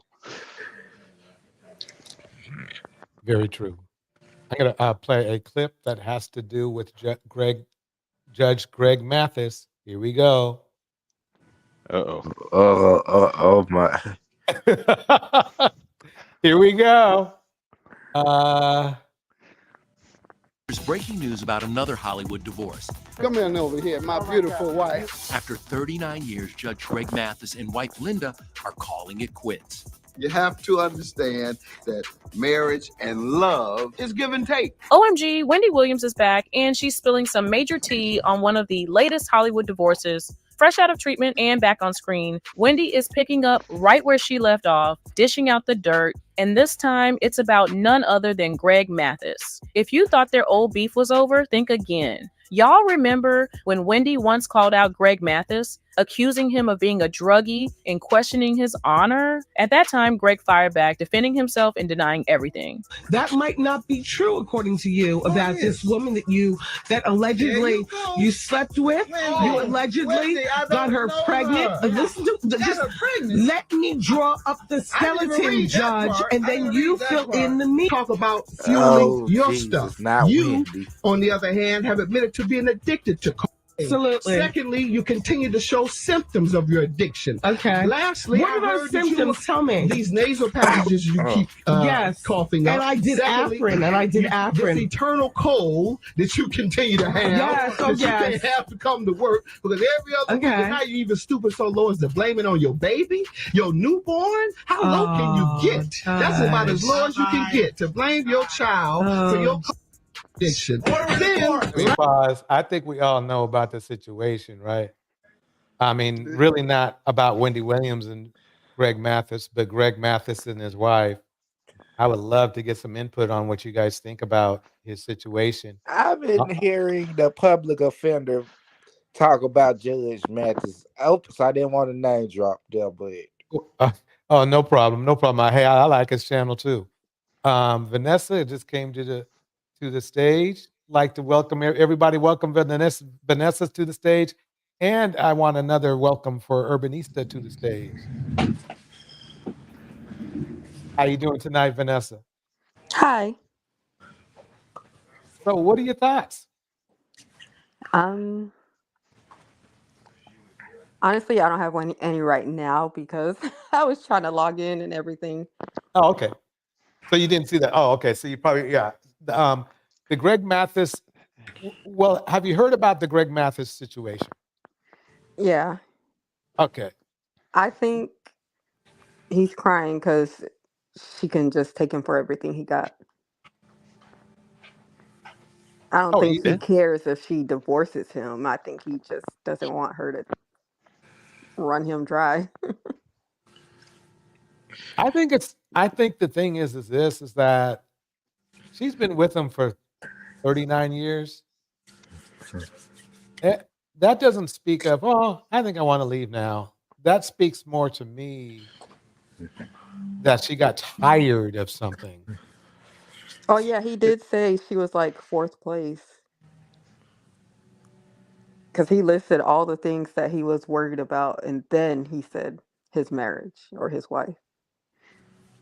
Yeah, he took his wife for granted. I mean, he took his wife for granted. I think, she stuck around like a lot of women do for the children, right? Mhm. Stuck around probably for the grandchildren because I know they have grandchildren as well too. Stuck around and try to be his rock, and she probably just couldn't take it anymore, and she was tired of it, right? And she said, "You know what? I want to live the last part of my life in peace." And that happens a lot with older people. I mean, I know with my parents' generation, they have a lot of friends that got divorced later. After the kids were gone, and when they were in retirement because they just didn't want to deal with the foolishness. Exactly. Yeah, it seems like he like convinced her to hold on and hold on, and then she got tired. Yeah, he wanted to live that single life, though he was married. That's the vibe I got from him when I was watching him explain how he was, he was all distraught and trying to get his wife back, and he said, "Yeah, I'm always out." And I heard people talk about there might been some cheating involved too. I got that kind of vibe when he said, "Yeah, I like to go out and party." Or I assume he's not going out and just partying with men. So He Could be never knowing know though. today's times. Could be, but I hope not. I mean, He he tried to pretend probably, that he wasn't cheating. yeah, I mean, he probably been doing what he wanted to do that whole marriage, more than likely. And that woman, was just holding on, right? Like Mhm. women do, you know. And, like I said, when she got, she's older now, she wants to live her life for herself. And I don't blame her. Like, that's a lot of stress to go through. Those people, I think, what are they in, like 70s now? 60s, 70s? Yeah. Like, she wants to enjoy the rest of her life. And let me co-sign on that too. She probably thought when he got older he would slow down and that whatever he's doing he would stop doing it. If the negative stuff, if you know what I mean, because look, he's a grown man. He's in his 70s.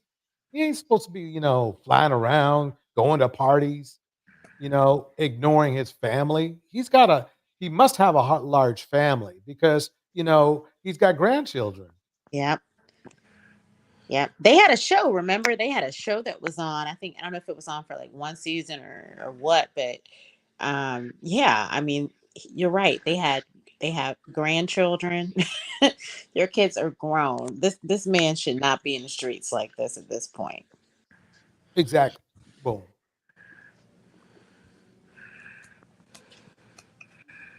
We're going to move forward to Corey Holcomb. Because I cannot believe this is happening. I mean, this is something we have to just talk about because it's part of this culture we live in. Greg Mathis' wife has decided to put a 62-year-old vagina back out there in the game. I mean, after Oh my 39 God. That's disgusting just to start it out. That's just disgusting. But That is terrible. And And of course why? they're gonna blame her. But why do they assume that she wants to go be with a man, right? right. She may want to enjoy her life by herself because she's dealt with this man for 40 years. She may just want peace, you Right. know? So why would you even say something like that? Because at that point, a lot of women who've been in a 40-year marriage don't even want to be bothered with a man, period. They want to enjoy their children, their grandchildren, enjoy the rest of their life. But that's why black men need therapists, because in their mind, they're thinking that she wants to go be a city girl. Yeah, Yeah. I don't think it's just black men that need therapists. I think it's everyone that that needs therapists. Like I said. Okay. Let me ask you one question, Darnell. Who is putting the most? Who's okay? Who needs therapy more? Do you think? I can Who answer that question. Who specifically? I mean, you're just speaking in general. Black women and black versus black men. Who needs therapy more? I don't think one needs therapy more than the other. What I believe is let me ask you this: which gender would improve the community more if they were more sane? Well, from where I'm sitting, DJ Torch, I think there's insanity again from both black men and from black women. There's just insanity. All you got to do is just look at social media and so I'm gonna pin you in. Darnell, I would say it's black people with insanity. I would say it's all people with insanity, especially white people. No, it's not. I want you to hear I want you to hear my argument real quick. If all black women became super fit, feminine, friendly, and submissive, would that really change the community, even with the way at the state that the black men are in right now? It would be a step in the right direction, but that But alone, it's only a no. step. If Correct. black men became, everything they say they want to be, right? And respect. Well, no, I'm sorry. That's right. From the manosphere point of view, they don't want to be loyal. But let's say they wanted to be loyal, they wanted to be respectable, they wanted to be loving, caring, and everything. Would you feel like if we repaired ourselves, do you believe that the DV rates would drop? Do you believe like there would be less violence in the community? To be honest with you, I don't think so. I think the DV rates. Well, let me correct that. I do believe it would drop, but I think DV would still be pretty. Of course, I mean, pretty I common. didn't say it would go away. I would say it would drop. Yeah, but how significant of a drop, I have no idea. Because DV is one of those things that it's real tough. Okay, who's committing who's committing DV? What type of mostly men? We know that. So, what type of men are committing? Are these is this DV coming from mentally healed men, or is it coming from a man that's broken some way? If you're referring to physical DV, I would say possibly men, but you got to remember DV is not just physical; it's also mental as well. You do have emotional violence. So let me ask you this: you saw Fresh and Fit, right? Correct. So when they are verbally disparaging women, is that a positive thing? No. Okay. That could be that's what we're talking about here. So the thing is this, I know you're saying that women cause DV too, but the stats are it's grossly mostly men. It's like we're talking about, I don't know, I'm being extremely generous saying 80-20. I thought I saw something that said it was 90-10. So if men were healed, in my opinion, that's going to make a bigger difference than women are healed, because I think women are making more progress right now than men are. Well, this is before my time, but my mom, she worked at a one of those DV crisis lines, and one of the things she had told me, and she worked it in San Francisco, which has a very high, even back then, had a very high LGBTQ population. Okay, now you're getting too And specific. okay, well, okay, let's just drop that last portion I just said. But No, the it's point not is, that. It's just that what you're saying is you're setting up a scenario of a location, a group. well, that was just where my mother worked. That was just where my mother worked. But right, so she can only tell me that experience. It's deflection. No, it's not deflection at all. If Okay, you just let me make it simple for you. If I had a daughter, I put her through etiquette school and I put her through wife school, and all the other women are like, look, just X out the Black women who are in therapy. If all of us have daughters and we put them in wife school, we put them in etiquette school, and then we send them out to the world all clean and pristine, for what? When we're not doing that for our sons. We're not teaching them how to be fathers. We're not teaching them how to be men. We're not teaching them any life skills. I So beg to we're differ. sending them out into the world to be beaten up, battered, and mistreated, misused, unappreciated, devalued, et cetera, et cetera, et cetera.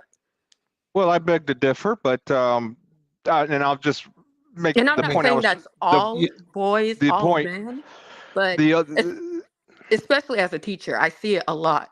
Yeah, I see it a lot. I agree well, the with only you. I think it's the only thing.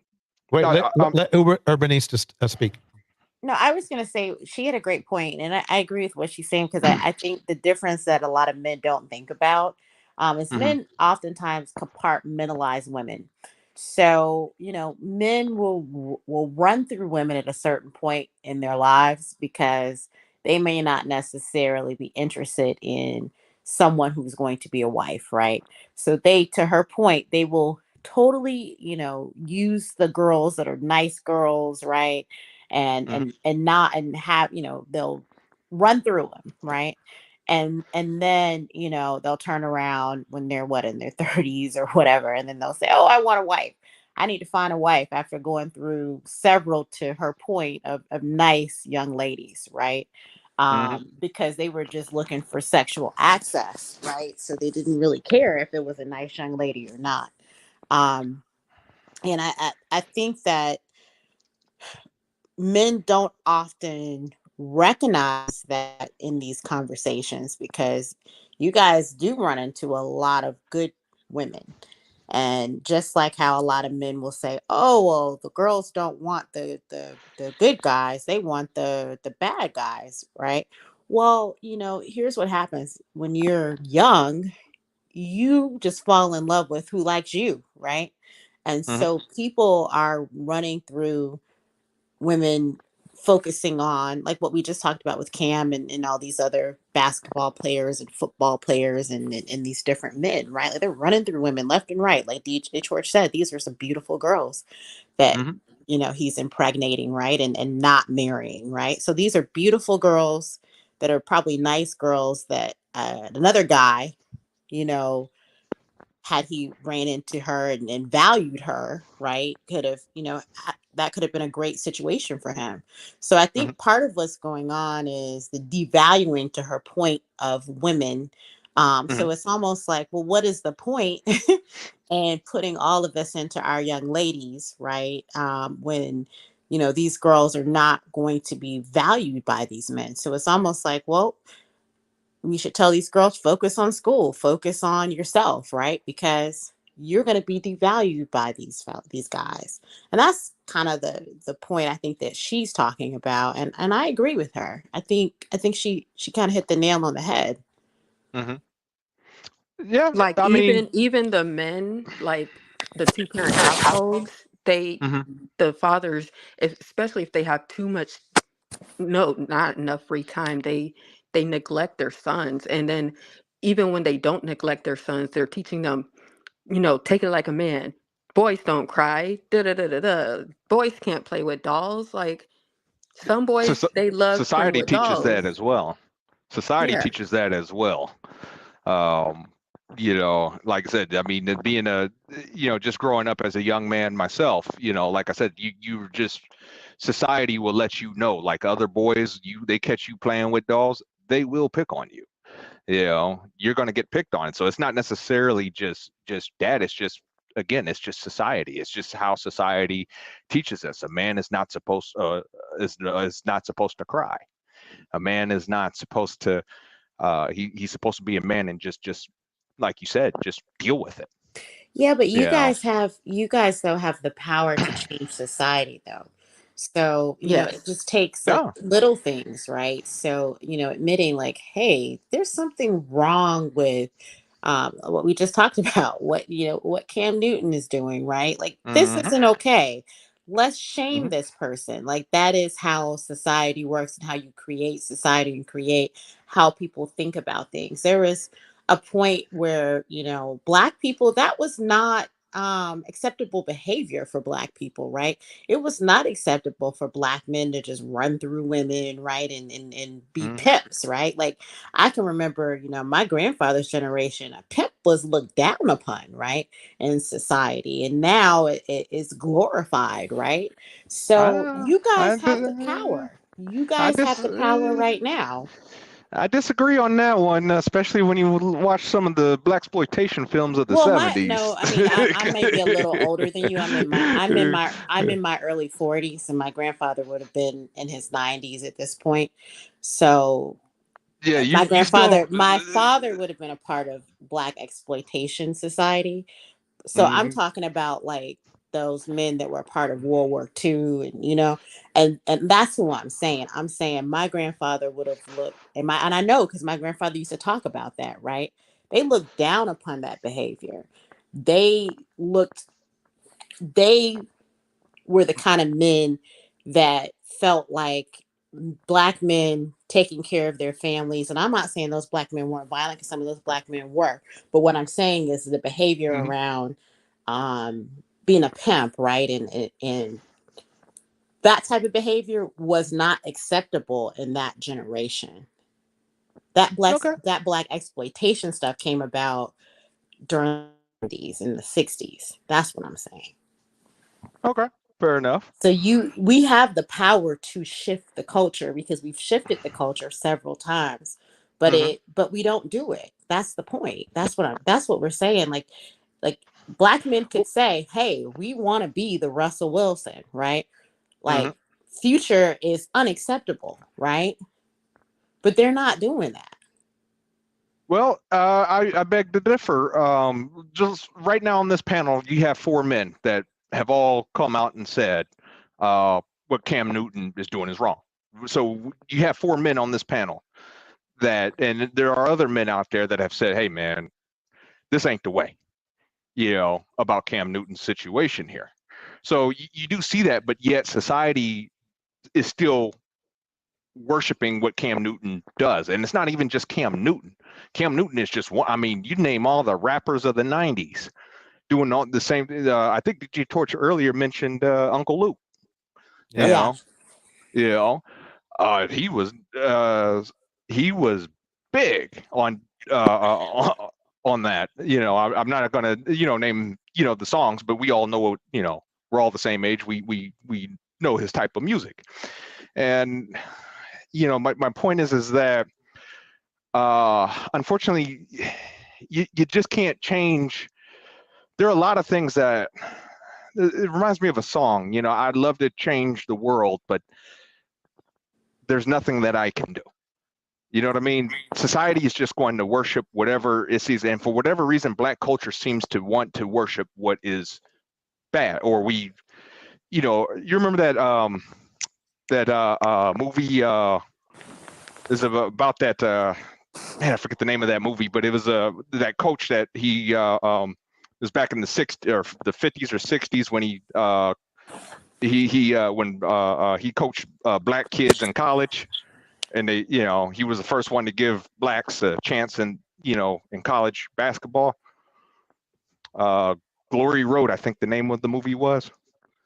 And Yeah, they're yeah, Glory Road. Well, in there's a scene where the white guys are hanging out with the black guys, with the players, when they go down to the house party, and he goes, they're the black man goes, well, bad is good, and the white man, no, bad is bad, no, bad is good, Right.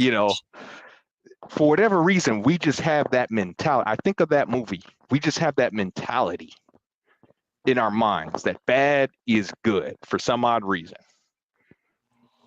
But I mean, I'm saying, like, it's a choice, right? So I agree. I'm looking at the comments, and I do agree with what Rat Girl is saying, because she's right. We've always had deplorable people in our culture, right? But what I'm saying is, it's what's acceptable in society.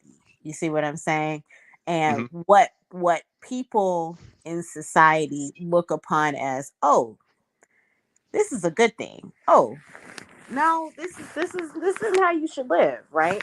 Like, again, people are going to be people. People are the same stuff that's going on right now. People have been doing since man lived, right? We know. But again, it's a difference in what is acceptable in our culture and in our society. And it is only our culture that accepts all of this nonsense as, yeah, this is great, and glorifying it. And no one else is doing that. They're not. I mean, I hate to bring it to politics, but look at what Trump gets away with, right? I mean, he's a deplorable person, and no one ever talks about the deplorable things. I mean, from his society standpoint, right? In him. Correct. See what I'm saying? Right. But places like organizations such as CNN, MSNBC, there's a lot of people that say what he does is deplorable, and that he has no morals, no values, no nothing, and yet it's pointless, because you just have that society. You just have a certain group of society that worships the man. They worship the ground he walks on. He's not even in the, I don't want to go too far, and to turn it into politics, but the man's not even a real Christian. But look at how the religious right is.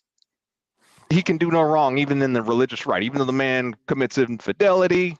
I don't think the man. Thing like Kevin Samuels. Yeah, it's like Kevin Samuels, exactly. Like, I mean, let's be real. I mean, most people know darn well that half of the things that Kevin Samuels said, right? He was mean and he was terrible, right? And at the end of the day, like, I get that, some men are upset with women, right? But you know darn well that some of the things that he said were mean and mean-spirited, right? And people still went up to bat for him because they're upset with women. It's this terrible, like, mentality, being like, hey, it's not okay for you to talk about women like this. Yes, there are some things that women do that are not appropriate and not okay, right? But it's not appropriate either for you to debase these women this way, right? Neither one are okay. Right. There comes a point to where, okay, where you start to go overboard, and I think Kevin Samuels, yeah, he definitely went overboard. But I was never a Kevin Samuels fan. I was more of a Fresh and Fit fan myself, and even. But they were all the same. Even Exactly. NPR, he gave an example, like he gave lots of examples of how he had so many good girlfriends, so many ones that would have made perfect wives, yet he chose to not choose them. And then he gave this one example of this one woman who lied to him about having cancer, and he was like trying to be down for her and all the. And it's like, there's no way that one woman made you go rogue. There is no way. If you're that fragile, what? Well, you'll be surprised. I mean, I kind of had a similar. I mean, not a, no one pulled the cancer thing on me, but, I mean, I have been in that boat to where, okay, I've been down for a woman, and the next thing I know, got me looking like a clown. You know what I did? I became, when I got my first 6-figure job, I became a dog. That was just the honest to God truth. Yeah. I think that's kind of the But we point women, we saying. come into multiple men. Exactly. We take hit and hit and hit, and that's what I'm saying. The example of we're sending these little girls out into the world clean and pristine just to be battered over and over again. That's right. I mean, literally, people say all the time for women, you have to kiss a lot of frogs to meet your prince, right? Yes, and that's not good. Why Exactly. can't a man kiss so many other Exactly. Oh, we do. We do. Yeah, but I y'all think the point y'all is get heartbroken over one and you go rogue. exactly. Because everything's not going to work out your way, right? That's life. Like, Correct. everything is not going to work out your way. But And just you just said it. yeah, but You I mean, just said it perfectly. you learn about traits, right, that people have. So the older and older you get, you realize, okay, you know what? I like this person. Oh, I learned that this person, yeah, I see the signs now, right? So you don't fall for those things as quickly, but you don't necessarily, become like this terrible person to everyone you meet, right? Right. Just because that one person, did you terribly, right? Like you learn from the fact that that person did you terribly, and there's certain traits that you have to look out for. You got some people that are stronger than others. Some people will do that. They'll learn, okay, they'll look at themselves in the mirror and say, okay, what did I do wrong in this situation? Then you got others that, again, just like we had agreed earlier, in America, we have this issue with accountability. And you just have some people that just can't take accountability whatsoever. It's always somebody else's fault.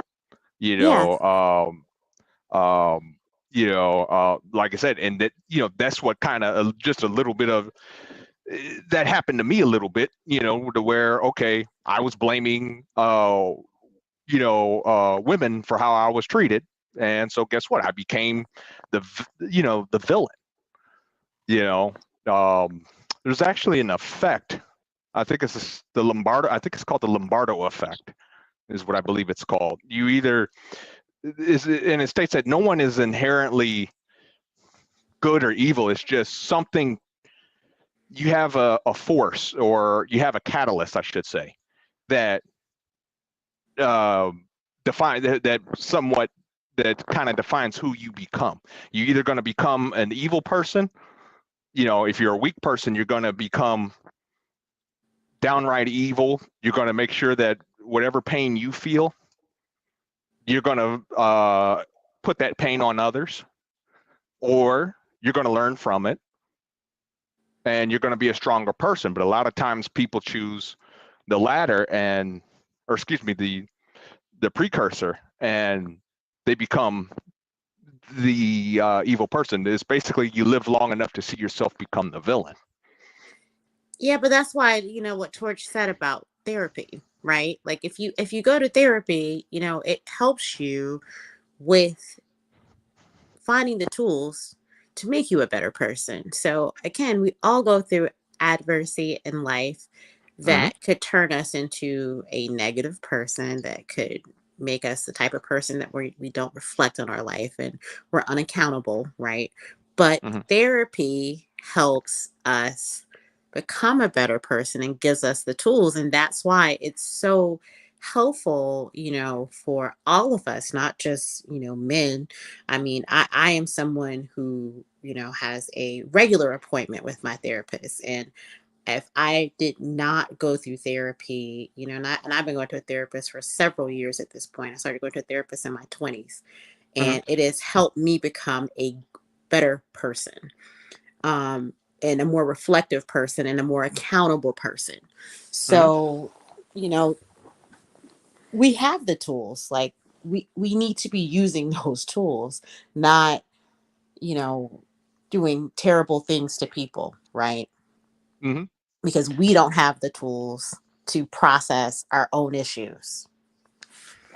Yeah, unfortunately, there's just people out there, unfortunately, that like to spread misery to others. Hey, if I'm in pain, you're gonna, the old crabs in the bucket mentality. You know, if I gotta go, you're gonna go with me. You know, it shouldn't be that way, but unfortunately it is. You know, you had opened up about, you know, you see a therapist. Well, so do I. And one of the things that I've been battling this year is a drinking problem. You know, it believe me, it was not easy. I have to take a monthly injection just so I don't have the urge to drink. Mm-hmm.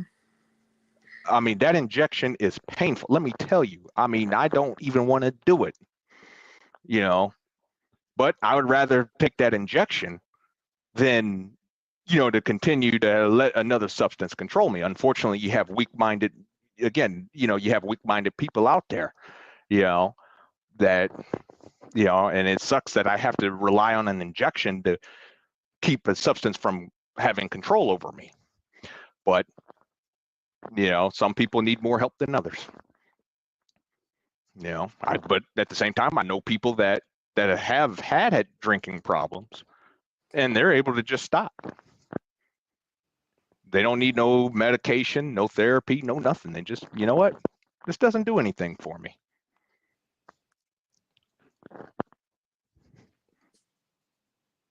All right. Is that because of how long you were drinking? Well, everyone's a little different. You know, with some, you know, with some people, you know, again, some people are just, you know, stronger than others. Like for my grandfather, for example, he had a drinking problem.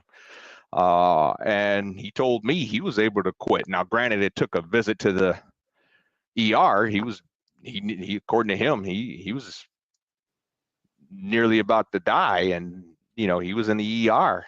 Woke up in the ER, and the doctor said, "Mr. Elliott, if you don't quit drinking, you're gonna die." I'm sorry. He said the doctor told him, if you don't cut back on your drinking, you're going to die. And my grandfather said, "Well, doctor, I'll do you one better than that. I'm gonna quit drinking entirely," and he did.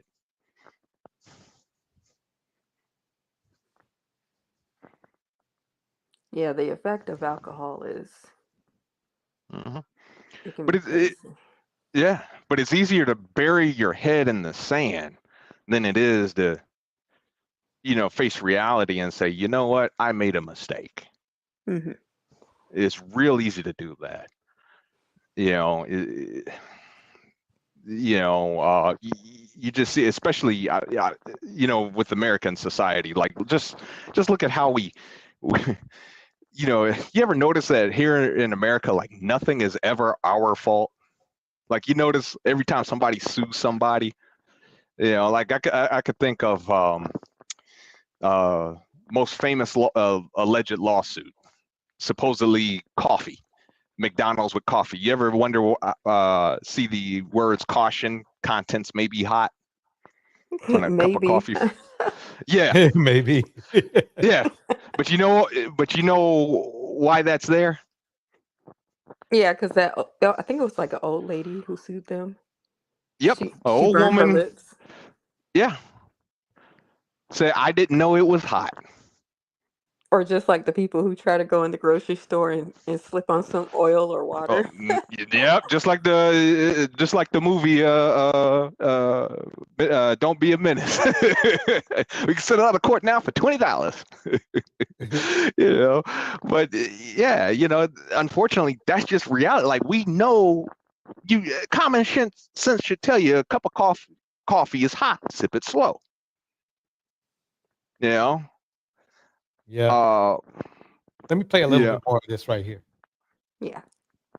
Years of marriage. It must have been years of BS in their marriage. Corey Holcomb goes in on Judge Mathis getting divorced after 39 years. Can you imagine?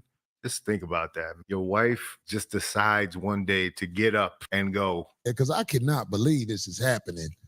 I mean, this is something we have to just talk about because it's part of this culture we live in.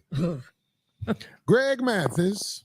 Oh, yeah, I had that. Wife has decided to put a 62-year-old vagina back out there in the game. The judge? His wife is foul. That's pretty disgusting that I mean, you would think that he would respect elder people, and it just shows you how low Corey Holcomb is. I never really followed him that much, his comedy career that much, but he seems like such a very bitter man to me, and a very vulgar man. I think he feels like maybe he should have been up there with, Cat Williams and them, but quite honestly, he just simply wasn't that funny. And now he's bitter at everything, whether it's, female hip hop stars or other women or even this doctor who has a PhD for real, you know? And I don't know, he gets on my nerves, let's put it that way. Let's see what else is gonna say. Of a divorce. Wow. And I just do not understand what the ladies of America who are over a certain age think when they leave their husbands. What do you And I think Urbanista, you put it perfectly. They think they're in peace, you know? That's that the fact that he's attacking a woman for getting tired of being ignored, that just being one problem it's amazing to me. And what scares me is that he's now a role model. I mean, I could see people maybe listening to him for entertainment, maybe a little he here, though I think his jokes are disgusting all the time. But to see him as a role model where he's actually on here trying to critique a woman who has a lot more class than he does, it gets on my nerves. It just gets on my nerves. It doesn't get on my feminist nerves. It gets on my logical nerves. This is a classless dude right here. And it scares me that there are a lot of men follow this dude.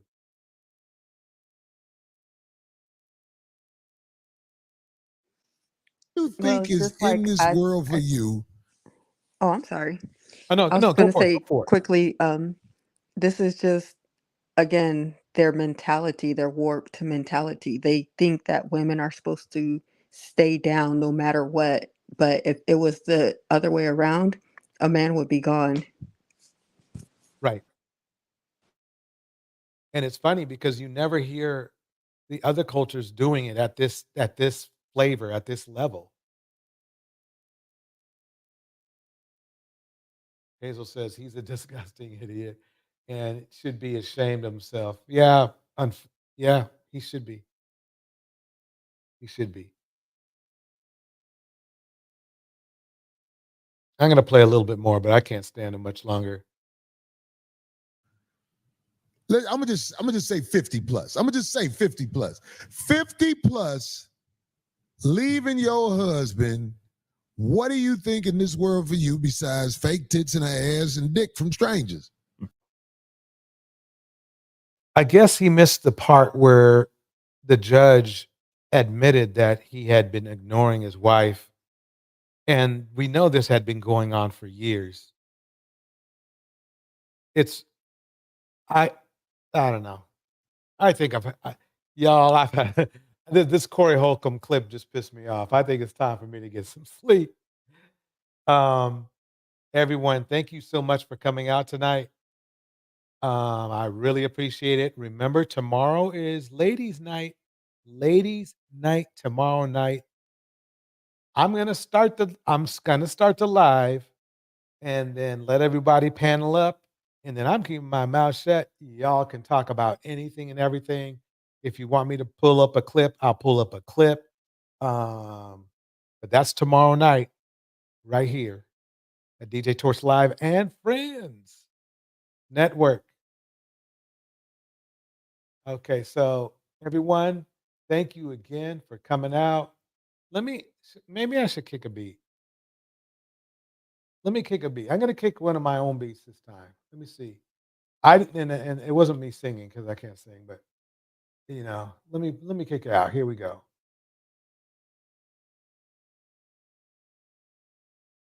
Think so. Oh, that's right. My bad.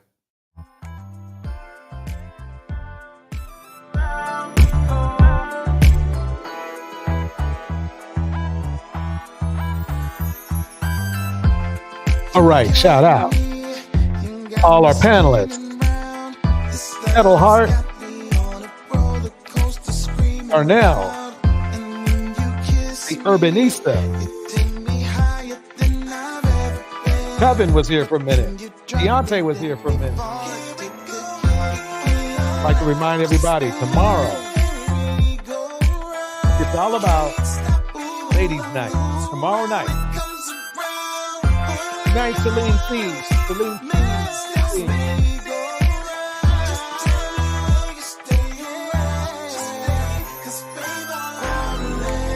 Hazel Bug in the house. Indiana. Bob.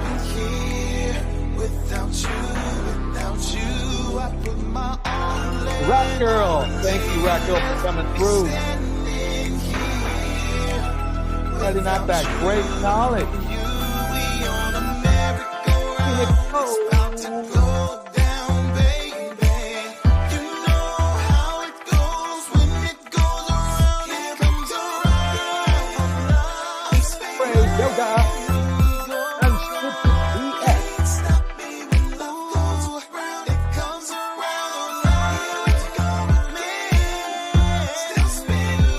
Everyone up in the cloud.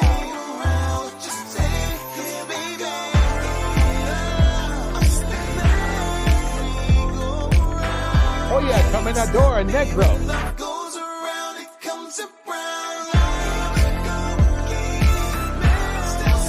Rita West.